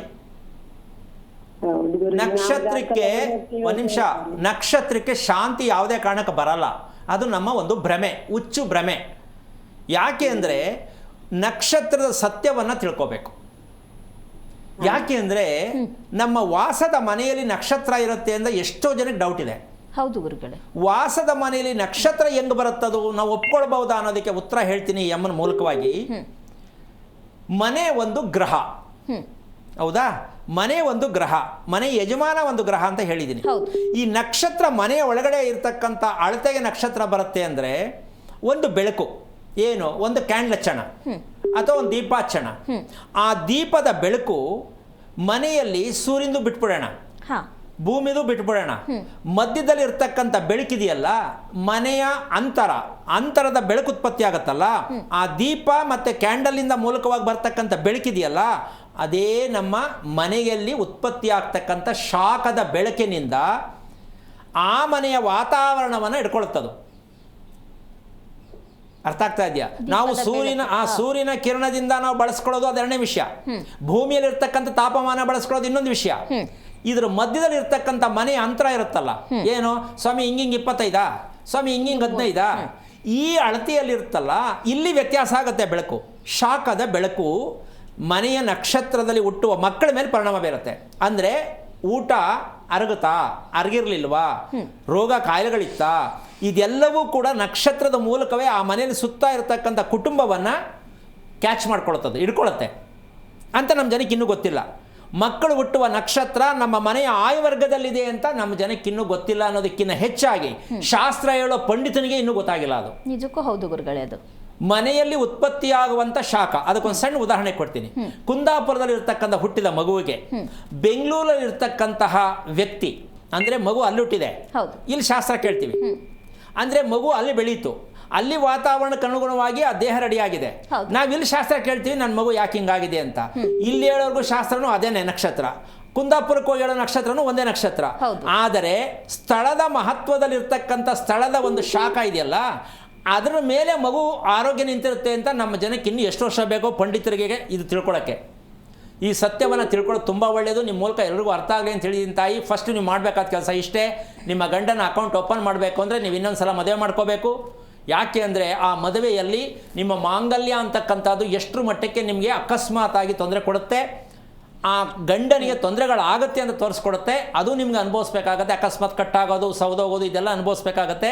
ವಿಚಾರ ಇಷ್ಟೇ, ಜ್ಯೇಷ್ಠ ನಕ್ಷತ್ರಕ್ಕೆ ಹುಟ್ಟಲೇಬಾರ್ದು ಅಂತಲ್ಲ, ಹುಟ್ಟಿದ್ದಕ್ಕೆ ನಾವೇನು ಮಾಡ್ಕೋಬೇಕು. ಇಲ್ಲ ಗಂಡನಿಗೆ ದಿನೇ ದಿನೇ ದಿನೇ ಆಯಸ್ ಕಮ್ಮಿ ಆಗ್ತಾ ಹೋಗುತ್ತೆ, ಇಲ್ಲ ಅಂದರೆ ಅಭಿವೃದ್ಧಿ ಕುಂಠಿತ ಆಗ್ತಾ ಹೋಗುತ್ತೆ. ಇದನ್ನು ಯೋಚನೆ ಮಾಡಿ ಮಾಡಿ ಮಾಡಿ ಏನೋ ಒಂದು ಕಥೆ ಆಗತ್ತೆ, ದಾಂಪತ್ಯದ ಕ್ವಾಲಿಟಿ ಇರಲ್ಲ. ಆ ಮಕ್ಕಳು ಈ ಯೋಚನೆಯಲ್ಲೇ ಹುಟ್ಟಿರ್ತವೆ, ಅವ್ರಿಗೂ ಕ್ವಾಲಿಟಿ ಇರಲ್ಲ. ಇನ್ನು ಪೂರ್ತಿ ಕುಟುಂಬನೇ ಈ ರೀತಿ ಅನುಭವಿಸ್ಬೇಕು ಅಂದರೆ ಯಾವ ಗ್ರಾಚಾರ ಇದು? ಇದಕ್ಕೆ ಗ್ರಹಣ ಅಂತ ಹೇಳಿದ್ದು ನಾನು. ಅಮ್ಮ ನೀವು ತಿಳ್ಕೊಳ್ಳೋಕೆ ಪ್ರಯತ್ನ ಮಾಡಿ, ಯೋಚನೆ ಮಾಡಬೇಡಿ.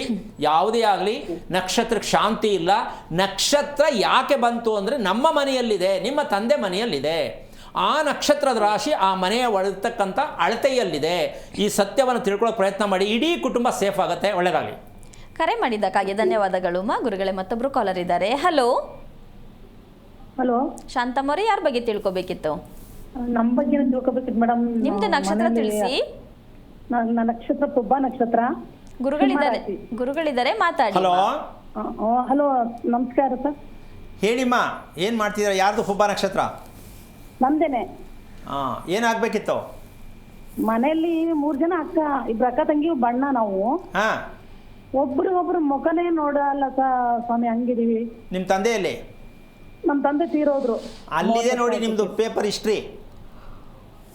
ನಿಮ್ಮ ಅಪ್ಪ ತೀರ್ಕೊಂಡ್ರಲ್ಲಮ್ಮ, ಆವಾಗಲೇ ತಿಳ್ಕೊಬೇಕಿತ್ತು. ನಮ್ಮ ಅಪ್ಪ ತೀರ್ಕೊಂಡ್ರು, ನಮ್ಮ ಕತೆ ಏನಕ್ಕೆ ಹಿಂಗಾಯ್ತು ಅಂತ ನಿಮ್ಗೆ ಯೋಚನೆ ಬರಲಿಲ್ವಾ? ಗೊತ್ತಿಲ್ಲ ಗುರುಜಿ ನನಗೆ. ನಾನು 3 ಜನಕ್ಕೂ ನಾನೇ ಚಿಕ್ಕವಳು. ಈಗೀಗ ಅರ್ಥ ಆಗ್ತಾ ಇದೆ ಯಾಕೆ ಹಿಂಗಿದೀವಿ ನಾವು 3 ಜನ ಅಂತ. ಯಾವಾಗ ಅರ್ಥ ಆಯ್ತಮ್ಮ ನಿಂಗೆ?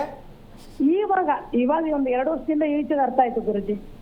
ಓಕೆ, ತಿಳ್ಕೊಳ್ಳೋ ಪ್ರಯತ್ನ ಮಾಡ್ದ ಯಾಕೆ ಹಿಂಗೆ ಆಗ್ತಾ ಇದೆ ಅಂತ? ತಿಳ್ಕೊಳ್ಳೋ ಪ್ರಯತ್ನ ಮಾಡಿ ನಿಮ್ಗೆ ಈಗ 2-3 ವರ್ಷದಿಂದ ಕಾಲ್ ಮಾಡ್ತಾ ಇದ್ದೀನಿ. ಇವತ್ತೇ ಗುರುಜಿ ಸಿಕ್ಕಿದ್ದು. ಅಮ್ಮ ನೀನ್ ಎಂತ ಬುದ್ಧಿವಂತೆ, ಈಗ ಗೊತ್ತಾಯ್ತು ನನಗೆ. ಬರೀ ಕಾಲ್ ಮಾಡೋದ್ರಲ್ಲೇ ನಿನ್ ಪರಿಹಾರ ಸಿಗುತ್ತೇನಮ್ಮ? ಅಲ್ಲ ಗುರುಜಿ, ನಾನು ಎಲ್ಲೂ ಹೋಗ್ಬೇಕನ್ನೋದು ಗೊತ್ತಿಲ್ಲ ಗುರುಜಿ ನಂಗೆ. ಅಲ್ಲ ಹೋಗ್ಲಿ, ನಾನು ಹೇಳ್ತಿರ್ತ 3 ವರ್ಷದಿಂದ ಕಾಯ್ಕೊಂಡೇ ಇದೆಯಲ್ಲ, ನಾನು ಯಾಕೆ ಹೋಗ್ಲಿಲ್ಲ, ಬಂದು ಕೇಳಲಿಲ್ಲ ನೀನು ಅಂತ ನಾನು ಕೇಳ್ತಾರ ನಿನಗೆ. 3 ವರ್ಷದಿಂದ ನೋಡಿ ಏನು ಪ್ರಯೋಜನ?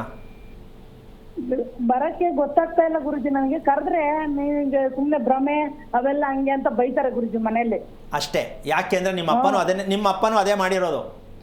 ಅದನ್ನೇ ಮಾಡಿರೋದು ಗುರುಜಿ. ಈಗ ಗೊತ್ತಾಯ್ತಾ? ಅಕೌಂಟೇ ಓಪನ್ ಆಗಿಲ್ಲ, ಹೆಂಗಮ್ಮ ಜೀವನದಲ್ಲಿ ನೆಮ್ಮದಿಯಾಗಿ ಬದುಕ್ತೀರಾ? ಮುಖ ನೋಡೋದಲ್ಲ, ಮನೇಲಿ ಇರೋದ. ಯಾರು ವಿಷಯ ಕೇಳ್ಕೊ, ಮನೆ ಬಿಟ್ಟೆ ಹೊಂಟೋಗ್ತೀನಿ ಅಂತ ಒಬ್ರು, ಹೌದು, ಯಾಕೆ ಹೋಗಬೇಕು ಏನಾಗದೆ ಅಂತ ಇನ್ನೊಬ್ಬರು ಹಿಂಗೆ ವಾದ ವಿವಾದ ಮಾಡಿ ಅಡುಗೆ ಮಾಡ್ರೆ ಊಟ ಮಾಡೋಕ್ಕೂ ಆಗಲ್ಲ, ಮಲ್ಕೊಳ್ಳೋಕ್ಕೂ ಆಗಲ್ಲ, ಬೆಳಗ್ಗೆ ಹೇಳೋಕ್ಕೂ ಆಗಲ್ಲ. ಹೌದು ಗುರುಜಿ. ಹಿಂಗೆ ಅನ್ಭವಿಸೋದಾ? ನಮ್ಗೆ 65 ವರ್ಷ ಕಳೆದೇ ಹೋದ್ವಿ ಗುರುಜಿ, ಇನ್ನೇನ್ ಮುಗೀತು ನಮ್ದು ಆಯಸ್ಸು. ಯಾಕಮ್ಮ 95 ಆದರೂ ಕಳೆದೋಯ್ತು ಅನ್ಕೋಬೇಡ. 75 76ಕ್ಕೆ ಮಕ್ಕಳಾಯ್ತಾವೆ. ನೀನು ಎಲ್ಲಿದೀಯಾ? ಜೀವನ ಆಗೋಯ್ತು ಅಂತ ಯಾವಾಗ ಅನ್ಕೋಬೇಡ ತಾಯಿ. ವಯಸ್ಸಾಯ್ತು ಅಂತ ಬಿಟ್ಬಿಡೋದ್ನ. ನಾವಿನ್ನೂ ಬದುಕಬೇಕು ಅಂತ ಪ್ರಯತ್ನದಲ್ಲಿಡು. ಎಷ್ಟು ದಿನ ಬದುಕಲ್ವೇ ನಾವು ಎಲ್ಲ ಇಲ್ಲಿ ಇಷ್ಟು ದಿನ ಕಷ್ಟನೇ ಅನ್ಭವಿಸಿದ್ವಿ. ಅಮ್ಮ, ಮಗನೂ ನೋಡಲ್ಲ, ಒಂದ್ ನಿಮಿಷ ಇಟ್ಕೊಂಡಿಲ್ಲ, ಆಚೆ ಒಬ್ಳೆ ಬದುಕ್ತೀನಿ ಗುರುಜಿ ನಾನು. ಕಷ್ಟ ನೀನು ಒಬ್ಬಳಿಗೆಲ್ಲಮ್ಮ, ಪ್ರಪಂಚದಲ್ಲಿ ಗೊತ್ತಿದ್ದವ್ರಿಗೆಲ್ಲ ಎಲ್ಲರೂ ಕಷ್ಟನೇ ಅಂತ ಹೇಳೋದು. ಕಷ್ಟ ಅಂತ ಯಾವ ಕಾರಣಕ್ಕೂ ಬಾಯಲ್ಲಿ ಬರಬಾರ್ದು. ನಿಮ್ಮ ಸೋಮಾರಿತನ ಬಿಟ್ಟು ಜವಾಬ್ದಾರಿಯುತವಾದ ಸರಿಯಾದ ಜಾಗದಲ್ಲಿ ತಿಳ್ಕೊಳ್ಳೋಕೆ ಪ್ರಯತ್ನ ಮಾಡಿ. ನಿಮ್ಮ ಕುಟುಂಬದಲ್ಲಿ ಅಮ್ಮ ಯಾರು ನಂಬ್ತಾರೋ ಬಿಡ್ತಾರೋ, ನೀನಾರು ನಂಬಿಕೆ ಮಾಡಿ ಏನಾರು ಒಂದು ಸಾಧನೆ ಮಾಡ್ತೀನಿ ಅಂತ ತೀರ್ಮಾನ ಮಾಡ್ಕೊ. ಯಾವುದಾದ್ರು ಒಂದು ದೇವಸ್ಥಾನದಲ್ಲಿ ಹೋಗಿ ಒಂದು 5 ದಿನ ಸೇವೆ ಮಾಡು. ಏನಾದ್ರು ಒಂದು ದಾರಿ ಸಿಕ್ಕತ್ತೆ, ಒಳ್ಳೇದು ಮಾಡಲಿ. ಎಲ್ಲಿ ದೇವಸ್ಥಾನದಲ್ಲಿ ಹೋಗಿ ಯಾವ್ದಾದ್ರು ಶಿವನ ದೇವಸ್ಥಾನ, ಆಂಜನೇಯ ದೇವಸ್ಥಾನ ಸೇವೆ ಮಾಡು. ರಂಗೋಲಿ ಹಾಕೋದು. ದತ್ತಾತ್ರೇಯ ದೇವಸ್ಥಾನಕ್ಕೆ ಹೋಗ್ತೀನಿ ಗುರುಜಿ ನಾನು. ಒಂದು ನಿಮಿಷ ಅದನ್ನ ಒಂದು ಸ್ವಲ್ಪ ಸೇವೆ ಮಾಡು. ಒಂದು ವಾರ ಬಿಡದಂಗೆ ಸಂಕಲ್ಪ ಮಾಡಿಬಿಟ್ಟು ದಾರಿ ತೋರಿಸ್ತಾರೆ, ಏನೋ ಒಂದು ಒಳ್ಳೇದಾಗಲಿ. ಕರೆ ಮಾಡಿದ್ದಕ್ಕಾಗಿ ಧನ್ಯವಾದಗಳು ಅಮ್ಮ. ಗುರುಗಳೇ, ಇನ್ನು 3-4 ತಿಂಗಳಿನಲ್ಲಿ ಬರೀ ಸಾತ್ವಿಕವಾದಂಥ ಹಣ್ಣುಗಳನ್ನೇ ಸೇವನೆ ಮಾಡಬೇಕು ಪ್ರೆಗ್ನೆಂಟ್ ಆದವರು, ಅದು ಮುಂದೆ ಫ್ಯೂಚರಿಗೆ ಮಕ್ಕಳು ಪ್ರಾಬ್ಲಮ್ ಆಗುತ್ತೆ ಅನ್ನೋದ್ರ ಬಗ್ಗೆ ಮಾತನಾಡ್ತಿದ್ವಿ. ಅಂದರೆ ಈಗ ಹುಟ್ಟು ಮತ್ತು ಸಾವು ಅಂತಕ್ಕಂಥದ್ದು ನಮಗೆ ನಮ್ಮ ಹೊಟ್ಟೆ ಅಂದರೆ ನಮ್ಮ ಕರುಳಲ್ಲಿ ಇರ್ತಕ್ಕಂತಹ, ನೆನ್ನೆ ಕೂಡ ಹೇಳಿದ್ದೀನಿ, ನಮ್ಮ ಕರುಳಲ್ಲಿ ಇರ್ತಕ್ಕಂತಹ ವಿಷವನ್ನು ನಾವು ನಮ್ಮ ಕರುಳಲ್ಲಿ ವಿಷ ಇದೆ ಅಂತ ನಾವು ಒಪ್ಕೊಂಡೇ ಇಲ್ಲ. ಆ ಕಾರಣದಿಂದಾಗಿ ಈ ರೀತಿ ವಿಷ ಇದೆ ಅಂತ ನಮಗೆ ಗೊತ್ತಾಗಬೇಕು ಅಂದರೆ ಹೆಂಗೆ ತಿಳ್ಕೊಳ್ಳೋದು, ಹೇಗೆ ತಿಳ್ಕೊಳ್ಳೋದು ಅನ್ನೋದ್ರ ಬಗ್ಗೆ ಮಾತಾಡೋಣ ಗುರುಗಳೇ. ಕಾಲರ್ ಇದ್ದಾರೆ. ಹಲೋ. ನಮಸ್ತೆ ಮೇಡಮ್. ಹಲೋ ನಿರ್ಮಲಾ ಅವರೇ, ನಾನು ಮಾತಾಡೋದು ಕೇಳಿಸ್ತಿದ್ಯಾ? ಕೇಳಿಸ್ತಾ ಇದೆ ಮೇಡಮ್. ನಮಸ್ತೆ. ನಮಸ್ತೆ. ಯಾರ ಬಗ್ಗೆ ತಿಳ್ಕೊಬೇಕಿತ್ತು? ನಮ್ಮ ಮಗನ ಬಗ್ಗೆ ಕೇಳ್ಬೇಕು. ಅವ್ರದ್ದು ನಕ್ಷತ್ರ ತಿಳಿಸಿ. ಅನುರಾಧ ನಕ್ಷತ್ರ. ಗುರುಗಳಿದ್ದಾರೆ, ಮಾತಾಡಿ. ಹಲೋ, ನಮಸ್ತೆ ಗುರುಗಳೇ. ನಾರಾಯಣ ಹೇಳಿಮ್ಮ.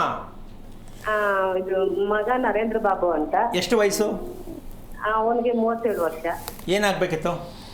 ಅವರು ಗಂಡ ಹೆಂಡತಿ ಹೊಂದಾಣಿಕೆ ಇಲ್ಲ ಗುರುಗಳೇ. ಯಾರು ಹೊಂದಾಣಿಕೆ ಆಗ್ತಾರಂತ ನೀವು ತಿಳ್ಕೊಂಡ್ರಿ? ಗಂಡಿಂದ ಹೊಂದಾಣಿಕೆ ಅಲ್ವಾ, ಹೆಂಡತಿಯಿಂದ ಹೊಂದಾಣಿಕೆ ಇಲ್ವಾ? ಹೆಂಡತಿನೂ ಹೊಂದಾಣಿಕೆ ಒಂದಲ್ಲ, ಗಂಡನೂ ಒಂದಲ್ಲ. ಅದ್ರಲ್ಲಿ ನೀವು ಯಾವ್ದು ಪರ್ಸೆಂಟೇಜ್ ಕೊಡ್ತೀರಾ? ಇವನ್ ಸರಿ ಇವಳು ತಪ್ಪು ಯಾವ್ದು ಹೇಳ್ತೀರಾ ಅದರಲ್ಲಿ? ಅದ್ರಲ್ಲಿ ಇಬ್ಬರದು 50-50 ಇದೆ. ಸದ್ಯ ಬಿಟ್ಕೊಂಡಿಲ್ವಲ್ಲ. ಏನಂದ್ರೆ ನಾನು ಇದನ್ನ ಟೆಸ್ಟ್ ಮಾಡಕ್ಕೆ ಕೇಳಿದೆ. ಎಲ್ಲ ಹೇಳೋದು ಏನು ಅಂದ್ರೆ ಹುಡುಗಿ ಸರಿ ಇಲ್ಲ ಅನ್ಬಿಡ್ತಾರೆ ಸೊಸೆ ಆದ್ರೆ. ಇಲ್ಲ ಇಲ್ಲ, ಇಬ್ಬರದು ಇದೆ. ಮಗನ್ನೇ. ಓಕೆ. ಏನ್ ಮಾಡ್ತಾ ನಿಮ್ಮ ಮಗ? ನಮ್ಮ ಮಗ ಪೆಟ್ರೋಲ್ ಬಂಕಲ್ಲಿ ಕ್ಯಾಶಿಯರ್. ಓಕೆ. ಈಗ ನಿಮ್ಮ ಒಂದು ವಿಚಾರಕ್ಕೆ ಬಂದರೆ, ನೀವು ತಾಯಿ ಅನ್ನಿಸ್ಕೊಂಡಿರ್ತಕ್ಕಂಥ ಲೆಕ್ಕದಲ್ಲಿ ಎಷ್ಟು ವರ್ಷ ಆಯ್ತು ಮದುವೆ ಆಗಿ? ನಮಗೆ ಮದುವೆ ಆಗಿ 26 ವರ್ಷ ಆಗಿದೆ. 20?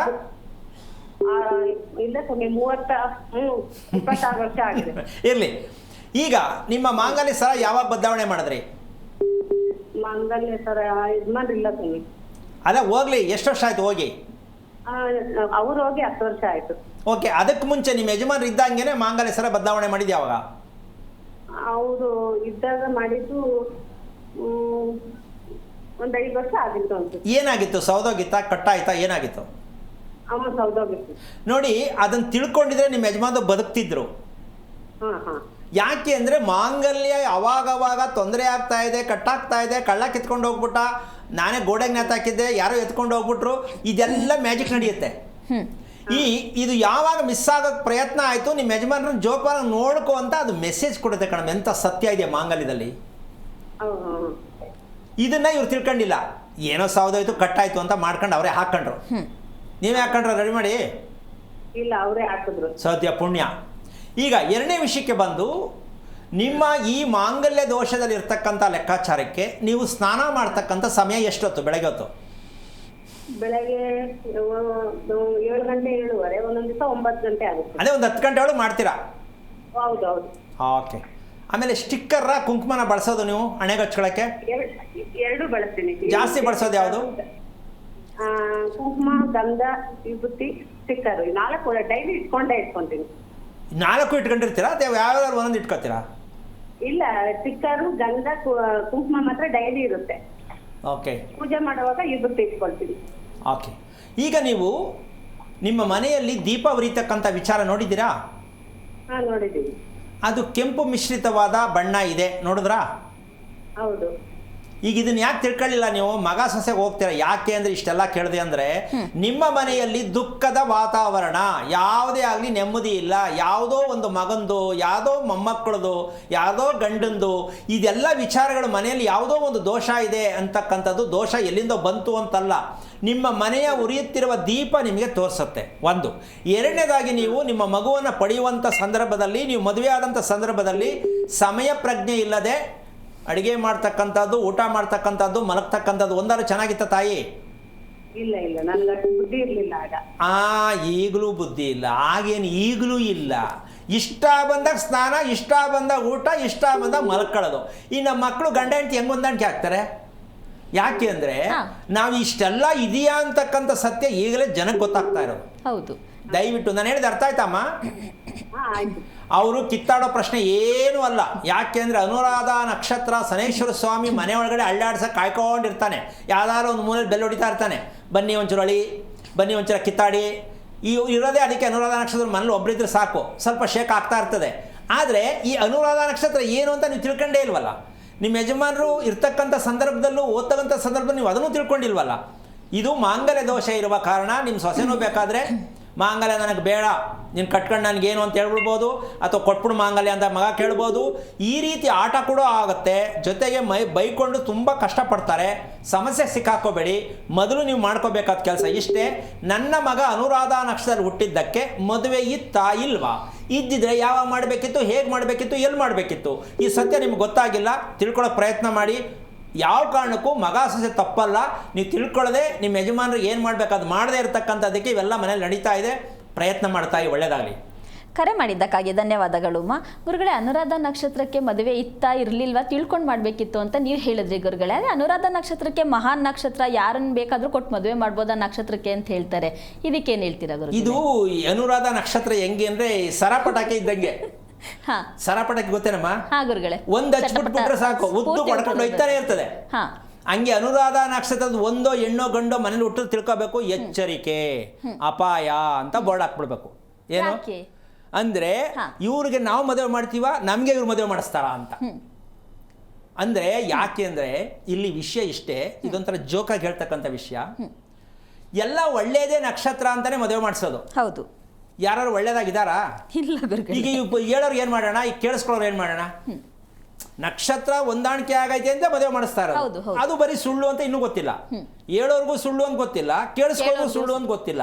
ಈ ನಕ್ಷತ್ರ ಸರಿ, ಈ ನಕ್ಷತ್ರ ತಪ್ಪು ಅಂತ ಹೇಳಕ್ಕೆ ಯಾವ ಕೈಲೂ ಸಾಧ್ಯ ಇಲ್ಲ. ಯಾವುದೂ ಸರಿಗಿಲ್ಲ, ಯಾವುದೂ ಚೆನ್ನಾಗಿಲ್ಲ, ಯಾವುದೂ ಒಳ್ಳೇದಲ್ಲ ಅಂತ, ಯಾವುದೂ ಕೆಟ್ಟದ್ದೂ ಅಲ್ಲ. ನಾವು ತಿಳ್ಕೊಳಕ್ಕಿರೋದಿಲ್ಲ ಮೆಸೇಜ್. ಈಗ ನಾನು ಹೇಳ್ತಾ ಇರೋದೇನು, ಮಲಮೂತ್ರ ಸ್ಟಾಕ್ ಮಾಡ್ಕೊಂಡ್ರೆ ದೇಹ ಸತ್ತಿರತ್ತೆ, ಮನಸ್ಸು ಸತ್ತಿದೆ ಅಂತ ಅರ್ಥ. ಈಗ ಇದನ್ನ ಒಳಗಡೆ ಇರ್ತಕ್ಕಂಥ ವಿಷ ಇದೆ ಅಂತ ಯಾವ ಜ್ಯೋತಿಷಿ ಹೇಳ್ತಾರೆ? ಜೋಪಾನ ಒಂಚೂರು 17ನೇ ವರ್ಷಕ್ಕೆ ಒಂದು ಸ್ವಲ್ಪ ಜೋಪಾನ ಅಂತಾರೆ. ಏನು 17ನೇ ವರ್ಷಕ್ಕೆ ಜೋಪಾನ ಅಂದ್ರೆ ಏನದು? ವಿಚಾರ ಇಲ್ಲ. ಜೋಪಾನ ಅಂದ್ರೆ ಏನು ಕಾಯ್ಕೊಳ್ಳೋದವನ್ನ, ಅವಳನ್ನ. ಯಾಕೆ ಈ ವಿಷಯ ಹೇಳ್ತಾ ಇದ್ದೀನಿ ಅಂತಂದ್ರೆ, ವಿಷಯ ಇಷ್ಟೇ, ನಮ್ಮಲ್ಲಿ ಆಗ್ತಾ ಇರ್ತಕ್ಕಂಥ ಒಂದು ದೊಡ್ಡ ದೌರ್ಬಲ್ಯ ಏನು ಅಂತಂದ್ರೆ, ನಾವು ಬರೀ ಇನ್ನೊಬ್ಬರನ್ನ ಕಾಯ್ಕೊಂಡೇ ಜೀವನದಲ್ಲಿ ಬದುಕಕ್ಕೆ ಹೋಗ್ತಾ ಇದ್ವಿ. ನಾವು ಅವ್ರು ಹೇಳಿದ್ರು ನಾವು ಮಾಡ್ದೋ, ಪುಸ್ತಕದಲ್ಲಿ ಇತ್ತು ಅದು ಮಾಡಿದೆ. ಸೊ ಈ ವಿಚಾರ ನಾವು ಎಲ್ಲಿವರೆಗೂ ಈ ಕೆಟ್ಟ ಅಭ್ಯಾಸ ಬಿಡಲ್ವೋ, ನಮಗೆ ಈ ಗುರುಪೌರ್ಣಿಮೆ ವಿಶೇಷ ಒಂದು ಹೇಳ್ತೀನಿ, ನೆನೆನೂ ಕೂಡ ಹೇಳಿದ್ದೆ. ಶಾಸ್ತ್ರ ಅಂದರೆ ಜ್ಞಾನ. ಹೌದು.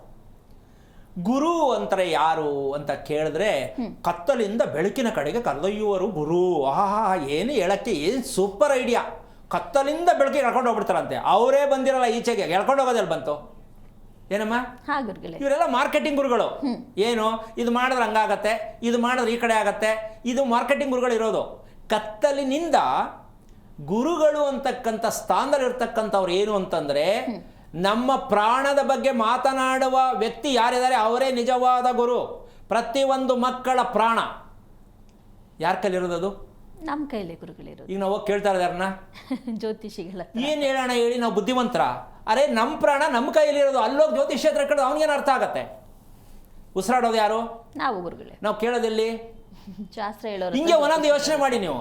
ನನ್ನ ಮಗ ಸರಿ ಇಲ್ಲ, ನನ್ನ ಸೊಸೆ ಸರಿ ಇಲ್ಲ, ನನ್ನ ಗಡ್ಡ ಸರಿ ಇಲ್ಲ, ನನ್ನ ಹೆಂಡತಿ ಸರಿ ಇಲ್ಲ. ಸರಿ ಇಲ್ಲ ಅಂದ್ರೆ ಏನು? ಇಲ್ಲಿ ಹಿಡ್ಕೊಂಡು ಕೂತಿರ್ತಾರೆ ಇವರು. ಈಗ ಸಪ್ತಮದಲ್ಲಿ ಶುರು, ಇನ್ನೇನು 9ಕ್ಕೆ ಶುರು, ಇವ್ರು ಕತೆ ಹೇಳ್ಬಿಡ್ತಾರೆ. ಅದು ಹಂಗೆ ಇರ್ತದೆ, ಏನು ಚೇಂಜ್ ಆಗಲ್ಲ. ಅಂದರೆ ನಾವು ಯಾವ ಲೆಕ್ಕಾಚಾರ ಇರಬೇಕಂತಂದರೆ ನಮ್ಮ ದೇಹವನ್ನು ಗುರುತಿಸುವಂತಹ ಒಂದು ಚಾಣಕ್ಯತೆ ಇದು ನಮಗೆ ತಿಳ್ಕೊಬೇಕಾಗಿರೋ ವಿಷಯ. ಈ ದೇಹವನ್ನು ಗುರುತಿಸಿ ಹೇಳ್ತಕ್ಕಂತಹ ಮಾರ್ಗ ಇದೆಯಲ್ಲ, ಅವರು ನಿಜವಾದ ಗುರು. ಏನು, ನಮ್ಮ ಉಸಿರಾಟದ ವಿಚಾರವನ್ನು ತಿಳಿಸ್ಬೇಕು. ಅಂದರೆ ಒಂದು ಮಗುವಿನ ಉಸಿರಾಟ, ಒಂದು ಮದುವೆ ಮಾಡ್ಕೊಳ್ತಕ್ಕಂಥ ಗಂಡು ಹೆಣ್ಣಿನ ಉಸಿರಾಟ ಇಲ್ಲದೆ ಬದುಕವ್ರ ಅಂತ ನೀನು ಕೇಳ್ಬಿಟ್ಟು ನಾನೇನು ಹೇಳೋಕ್ಕಾಗಲ್ಲ. ಕಾರಣ ಇಷ್ಟೇ, ಬದುಕು ಅನ್ನೋದು ವಿಚಾರ ಬೇರೆ, ಹೀಗೆ ಬದುಕಬೇಕು ಅನ್ನೋ ವಿಚಾರನೇ ಬೇಕಾಗಿರೋದು. ಹೇಗೋ ಬದುಕು ಅನ್ನೋದಾದ್ರೆ ಇವೆಲ್ಲ ತಿಳ್ಕೊಳ್ಳೋದೇನು ಬೇಕಾಗಿಲ್ಲ. ಏನು ನಮ್ಮ ಅಪ್ಪ ನಮ್ಗೇನು ಮದುವೆ ಮಾಡಿಲ್ವಾ, ನಾವೆಲ್ಲ ಬದುಕಿಲ್ವಾ, ನಾವು ಇದು ಡಿಸೈನ್ ಆಗಿ ಮನೆಗಳು ಕಟ್ಸಿಲ್ವಾ ಅಂದ್ರೆ ನಾನೇನು ಹೇಳೋಕ್ಕಾಗಲ್ಲ. ಹೆಂಗೆಂಗೋ ಬದುಕೋದಲ್ಲ. ಅದಕ್ಕೋಸ್ಕರವಾಗಿ ಮಕ್ಕಳಿರಲ್ಲವ್ವ ಮನೆ ತುಂಬ ಅಂತ ಒಂದು, ಮಕ್ಕಳಾದ್ರೆ ಸಾಕವ್ವ ಅಂತ ಇನ್ನೊಂದು, ಈ ಸ್ಥಿತಿಗೆ ಬಂದ್ಬಿಟ್ಟಿದೀವಿ ನಾವು. ಅವತ್ತು ಮನೆ ತುಂಬಾ ಮಕ್ಕಳು, ಈಗ ಒಂದಾದ್ರೆ ಸಾಕಲ್ಲಪ್ಪ ಅನ್ನೋ ಡೌಟ್ಗೆ ಬಂದಿದ್ದೀವಿ. ಇದರ ಅರ್ಥ ನಮ್ಮ ದೇಹದಲ್ಲಿ ಮಲಮೂತ್ರ ಒಳಗಡೆ ಕಟ್ಟಿದೆ. ಯಾವ ಕಾರಣದಿಂದಾಗಿ? ನಮ್ಮ ರಾತ್ರಿಯ ಊಟ, ಪ್ರತಿದಿನ ಇದನ್ನು ಜ್ಞಾಪಕ ಇಟ್ಕೊಳ್ಳಿ, ರಾತ್ರಿ ಊಟ ಮಾಡ್ತಕ್ಕಂಥದ್ದು ಯಾವ ಕಾರಣಕ್ಕೂ ಜೀವನ ಪರ್ಯಂತ ಇಂದೂ ಇರಲಿಲ್ಲ, ಈಗಲೂ ಇಲ್ಲ, ಮುಂದಕ್ಕೂ ಇಲ್ಲ. ರಾತ್ರಿ ಊಟ ನಿಷೇಧ. ಮಲಮೂತ್ರಾದಿಗಳನ್ನು ನಾವು ಒಳಗಡೆ ಇಟ್ಕೊಂಡ್ರೆ ನಮ್ಮ ದೇಹ, ನಮ್ಮ ಮನಸ್ಸು ನಮ್ಮ ಕೈಗೆ ಕೇಳಲ್ಲ. ಆ ಕಾರಣದಿಂದಾಗಿ ನಮ್ಮ ಮನಸ್ಸು ಸ್ಥಿರವಾಗಿ ನಿಂತುಕೋಬೇಕು ಅಂದರೆ ನಾವು ಕೂತ್ಕೊಳ್ಳೋದನ್ನ ಕಲಿಬೇಕು. ನಾವು ಕೂತ್ಕೊಳ್ತಕ್ಕಂಥ ಆಸನ ವ್ಯವಸ್ಥೆ ಚೆನ್ನಾಗಿರಬೇಕು. ಅದು ಎರಡು ರೀತಿಯಲ್ಲಿ ಕೂತ್ಕೊಳ್ತಕ್ಕಂಥ ಭಂಗಿ ಇದೆ. ಅದನ್ನು ತಿಳ್ಕೊಳ್ಳುವಂಥ ಮಟ್ಟಕ್ಕೆ ಒಂದು ಕೂತ್ಕೊಳ್ಳೋಕ್ಕೆ ಆಗೋದಿಲ್ಲ. ಕಾರಣ ಏನಂದರೆ, ಒಳಗಡೆ ಇರ್ತಕ್ಕಂಥ ದೇಹದಲ್ಲಿ ಇರ್ತಕ್ಕಂಥ ಕರಳಲ್ಲಿ ಇರ್ತಕ್ಕಂಥ ವಿಷ ನೇರ ಕೂತ್ಕೊಳ್ಳೋಕ್ಕಾಗಲ್ಲ. ಅಯ್ಯೋ ಸೊಂಟ ಹಿಡ್ಕೊಳತ್ತೆ, ಕುತ್ತಿಗೆ ಹಿಡ್ಕೊಳತ್ತೆ, ತಲೆನೋವು ಬರುತ್ತೆ, ಇವು ಮೂರು ಸಿಕ್ಕತ್ತೆ. ಇದು ಮೆಸೇಜ್. ಬೆಳಗ್ಗೆ ಎದ್ದ ತಕ್ಷಣ ಯಾರಿಗೆ ತಲೆನೋವಿದೆ, ಯಾರಿಗೆ ಕುತ್ತಿಗೆ ನೋವಿದೆ, ಯಾರಿಗೆ ಬೆನ್ನು ನೋವಿದೆ, ಯಾರಿಗೆ ಸೊಂಟ ನೋವಿದೆ, ಇದೆಲ್ಲವೂ ಕೂಡ ಕಟ್ಟಿದೆ. ಅಯ್ಯೋ ಇದೇನಪ್ಪ ಮಾಡೋದು ಅಂತ ಹೆದರ್ಕೊಳ್ಳೋದಲ್ಲ. ಆಹಾರ ಪ್ರಕ್ರಿಯೆಯಲ್ಲಿ ಮಾಡುವ ಊಟ ನಿಮಗೆ ಔಷಧವಾಗಿರ್ತಕ್ಕಂಥ ರೀತಿಯಲ್ಲಿ ತಿಳ್ಕೊಂಡ್ರೆ ಕಟ್ಟಿರೋದೆಲ್ಲ ಗ್ರಹಣ ಎಲ್ಲ ಬಿಡುತ್ತೆ. ಹಳಬರು ಮಾಡಿರೋದೆಲ್ಲ ಅದೇನೆ. ಅವರು ಕೂತ್ಕೊಂಡು ಸರಿಯಾಗಿ ಕೂತ್ಕೊಳ್ಳದೆ ಯಾವಾಗಲೂ ಇಷ್ಟಪಟ್ಟಂಗೆ ತಿಂತಾ ಇರ್ತಕ್ಕಂಥ ಸಂದರ್ಭದಲ್ಲಿ ಈ ಮಕ್ಕಳು ಹುಟ್ಟಿದ್ದಾರೆ ಅಂತ ನೀವೆಲ್ಲ ತಿಳ್ಕೊಳ್ಳೋಕೆ ಪ್ರಯತ್ನವನ್ನು ಮಾಡಬೇಕು. ಆಹಾರ ಏನಾಗಬೇಕು? ಔಷಧ ಆಗಬೇಕು. ನಾವು ಪ್ರತಿದಿನ ತೆಗೆದುಕೊಳ್ಳುವ ಆಹಾರ ಔಷಧ ಆಗಬೇಕು.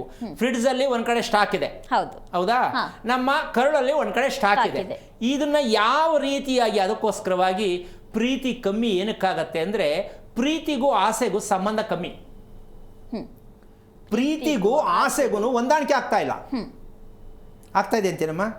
ಪ್ರೀತಿ ಒಂದಿನ ಇರುತ್ತೆ, ಚೆನ್ನಾಗಿರ್ಬೇಕು ನಾನು ಅನ್ಸುತ್ತೆ, ಅದು ಆಸೆ, ಪ್ರೀತಿ ಇರಲ್ಲ. ಅಂದರೆ ಈ ಪ್ರೀತಿ ಅಂತಕ್ಕಂಥದ್ದು ಯಾವ ಕಾರಣಕ್ಕೂ ಕೂಡ ಯಾರೋ ಹೇಳ್ಕೊಟ್ರೆ ಬರಲ್ಲ, ದೇವ್ರಿಗೆ ಪೂಜೆ ಮಾಡಿದ್ರೆ ಬರಲ್ಲ. ಮನಸ್ಸಿಗೂ ಪ್ರೀತಿಗೂ ಪೂಜೆ ಮಾಡುವುದರಿಂದ ಸಿಗುವುದಿಲ್ಲ. ಮನಸ್ಸು ಪ್ರೀತಿ ಅಂತಕ್ಕಂಥದ್ದು ನಿಮ್ಮ ದೇಹದ, ನಿಮ್ಮ ಮನಸ್ಸಿನ ಒಂದು ದೊಡ್ಡ ಅಂಗ. ಈ ಅಂಗ ನಿಮ್ಮ ಮನೆಯ ಒಂದು ಭಾಗದಲ್ಲಿರುತ್ತೆ, ಅದು ಅಡುಗೆ ಮನೇಲಿ ಇರಬೇಕು. ಆ ಭಾಗ ಹೇಗಿರಬೇಕು ಅನ್ನೋ ಸತ್ಯವನ್ನು ಯಾವಾಗ ತಿಳ್ಕೋಬೇಕು? ನಾಳಿನ ಸಂಚಿಕೆಯಲ್ಲಿ ತಿಳ್ಕೊಳ್ಳೋಕೆ ಪ್ರಯತ್ನ ಮಾಡ್ತಾ ಇರಿ. ಖಾರದ ಪುಡಿ ವಿಷಯ ಜೋಪಾನ. ಯಾಕೆ ಅಂತಂದರೆ, ಯಾವಾಗಲೋ ಮಾಡಿಟ್ಟಿದ್ದು, ಯಾವಾಗಲೋ ಫ್ರಿಡ್ಜಲ್ಲಿ ಇಟ್ಟಿದ್ದು ನಾವು ಅಡುಗೆ ಮಾಡಿ ಊಟ ಮಾಡಿದ್ರೆ ನಮ್ಮ ದೇಹ ನಮ್ಮ ಮಾತು ಕೇಳಲ್ಲ, ನಮ್ಮ ಮನಸ್ಸು ನಮ್ಮ ಮಾತು ಕೇಳಲ್ಲ. ಜೀವನವೆಲ್ಲ ಹೀಗೆ ಅನುಭವಿಸ್ಬೇಕಾಗತ್ತೆ. ಗುರುಪೂರ್ಣಿಯ ವಿಶೇಷ ಏನಪ್ಪ ಅಂತಂದರೆ, ಹೊಸ ಜೀವನವನ್ನು ಸ್ಟಾರ್ಟ್ ಮಾಡಬೇಕು ಅನ್ನೋದು ನಮ್ಮೆಲ್ಲರ ಪೂರ್ಣವಾಗಿರ್ತಕ್ಕಂಥ ಕರ್ತವ್ಯ ಆಗಲಿ ಅಂತ ಹೇಳ್ತಾ ಕಾರ್ಯಕ್ರಮನ ಮುಗಿಸ್ತಾ ಇದ್ದೀನಿ. ಜೈ ಶ್ರೀರಾಮ್. ಗುರುಗಳೇ, ಕಾರ್ಯಕ್ರಮಕ್ಕೆ ಬಂದಿದ್ದಕ್ಕಾಗಿ ಧನ್ಯವಾದಗಳು. ನೋಡಿದ್ರಲ್ಲ ವೀಕ್ಷಕರೇ, ಇದಾಗಿತ್ತು ಇವತ್ತಿನ ಆರೋಗ್ಯ ರಹಸ್ಯ ನೇರಪ್ರಸಾರ ಕಾರ್ಯಕ್ರಮ. ನಾಳಿನ ಸಂಚಿಕೆಯೊಂದಿಗೆ ಮತ್ತೆ ಭೇಟಿ ಆಗ್ತೀನಿ ಅಂತ ಹೇಳ್ತಾ ಕಾರ್ಯಕ್ರಮವನ್ನು ಮುಗಿಸ್ತಾ ಇದ್ದೀನಿ. ನಮಸ್ಕಾರ. ಹೆಚ್ಚಿನ ಮಾಹಿತಿಗಾಗಿ ಸಂಪರ್ಕಿಸಿ ಶ್ರೀಮಾನ್ ಶ್ರೀ ಪುರುಷೋತ್ತಮ್ ದೇಶಿ ಗುರೂಜಿ, ಶ್ರೀ ಧರ್ಮ ಮಾರ್ಗ ಕಚೇರಿ 532, ಮಲತಹಳ್ಳಿ ಮುಖ್ಯ ರಸ್ತೆ, ಬೆಂಗಳೂರು 560056. ದೂರವಾಣಿ ಸಂಖ್ಯೆ 9148639933 ಅಥವಾ 8618915231 ಅಥವಾ 9108258834.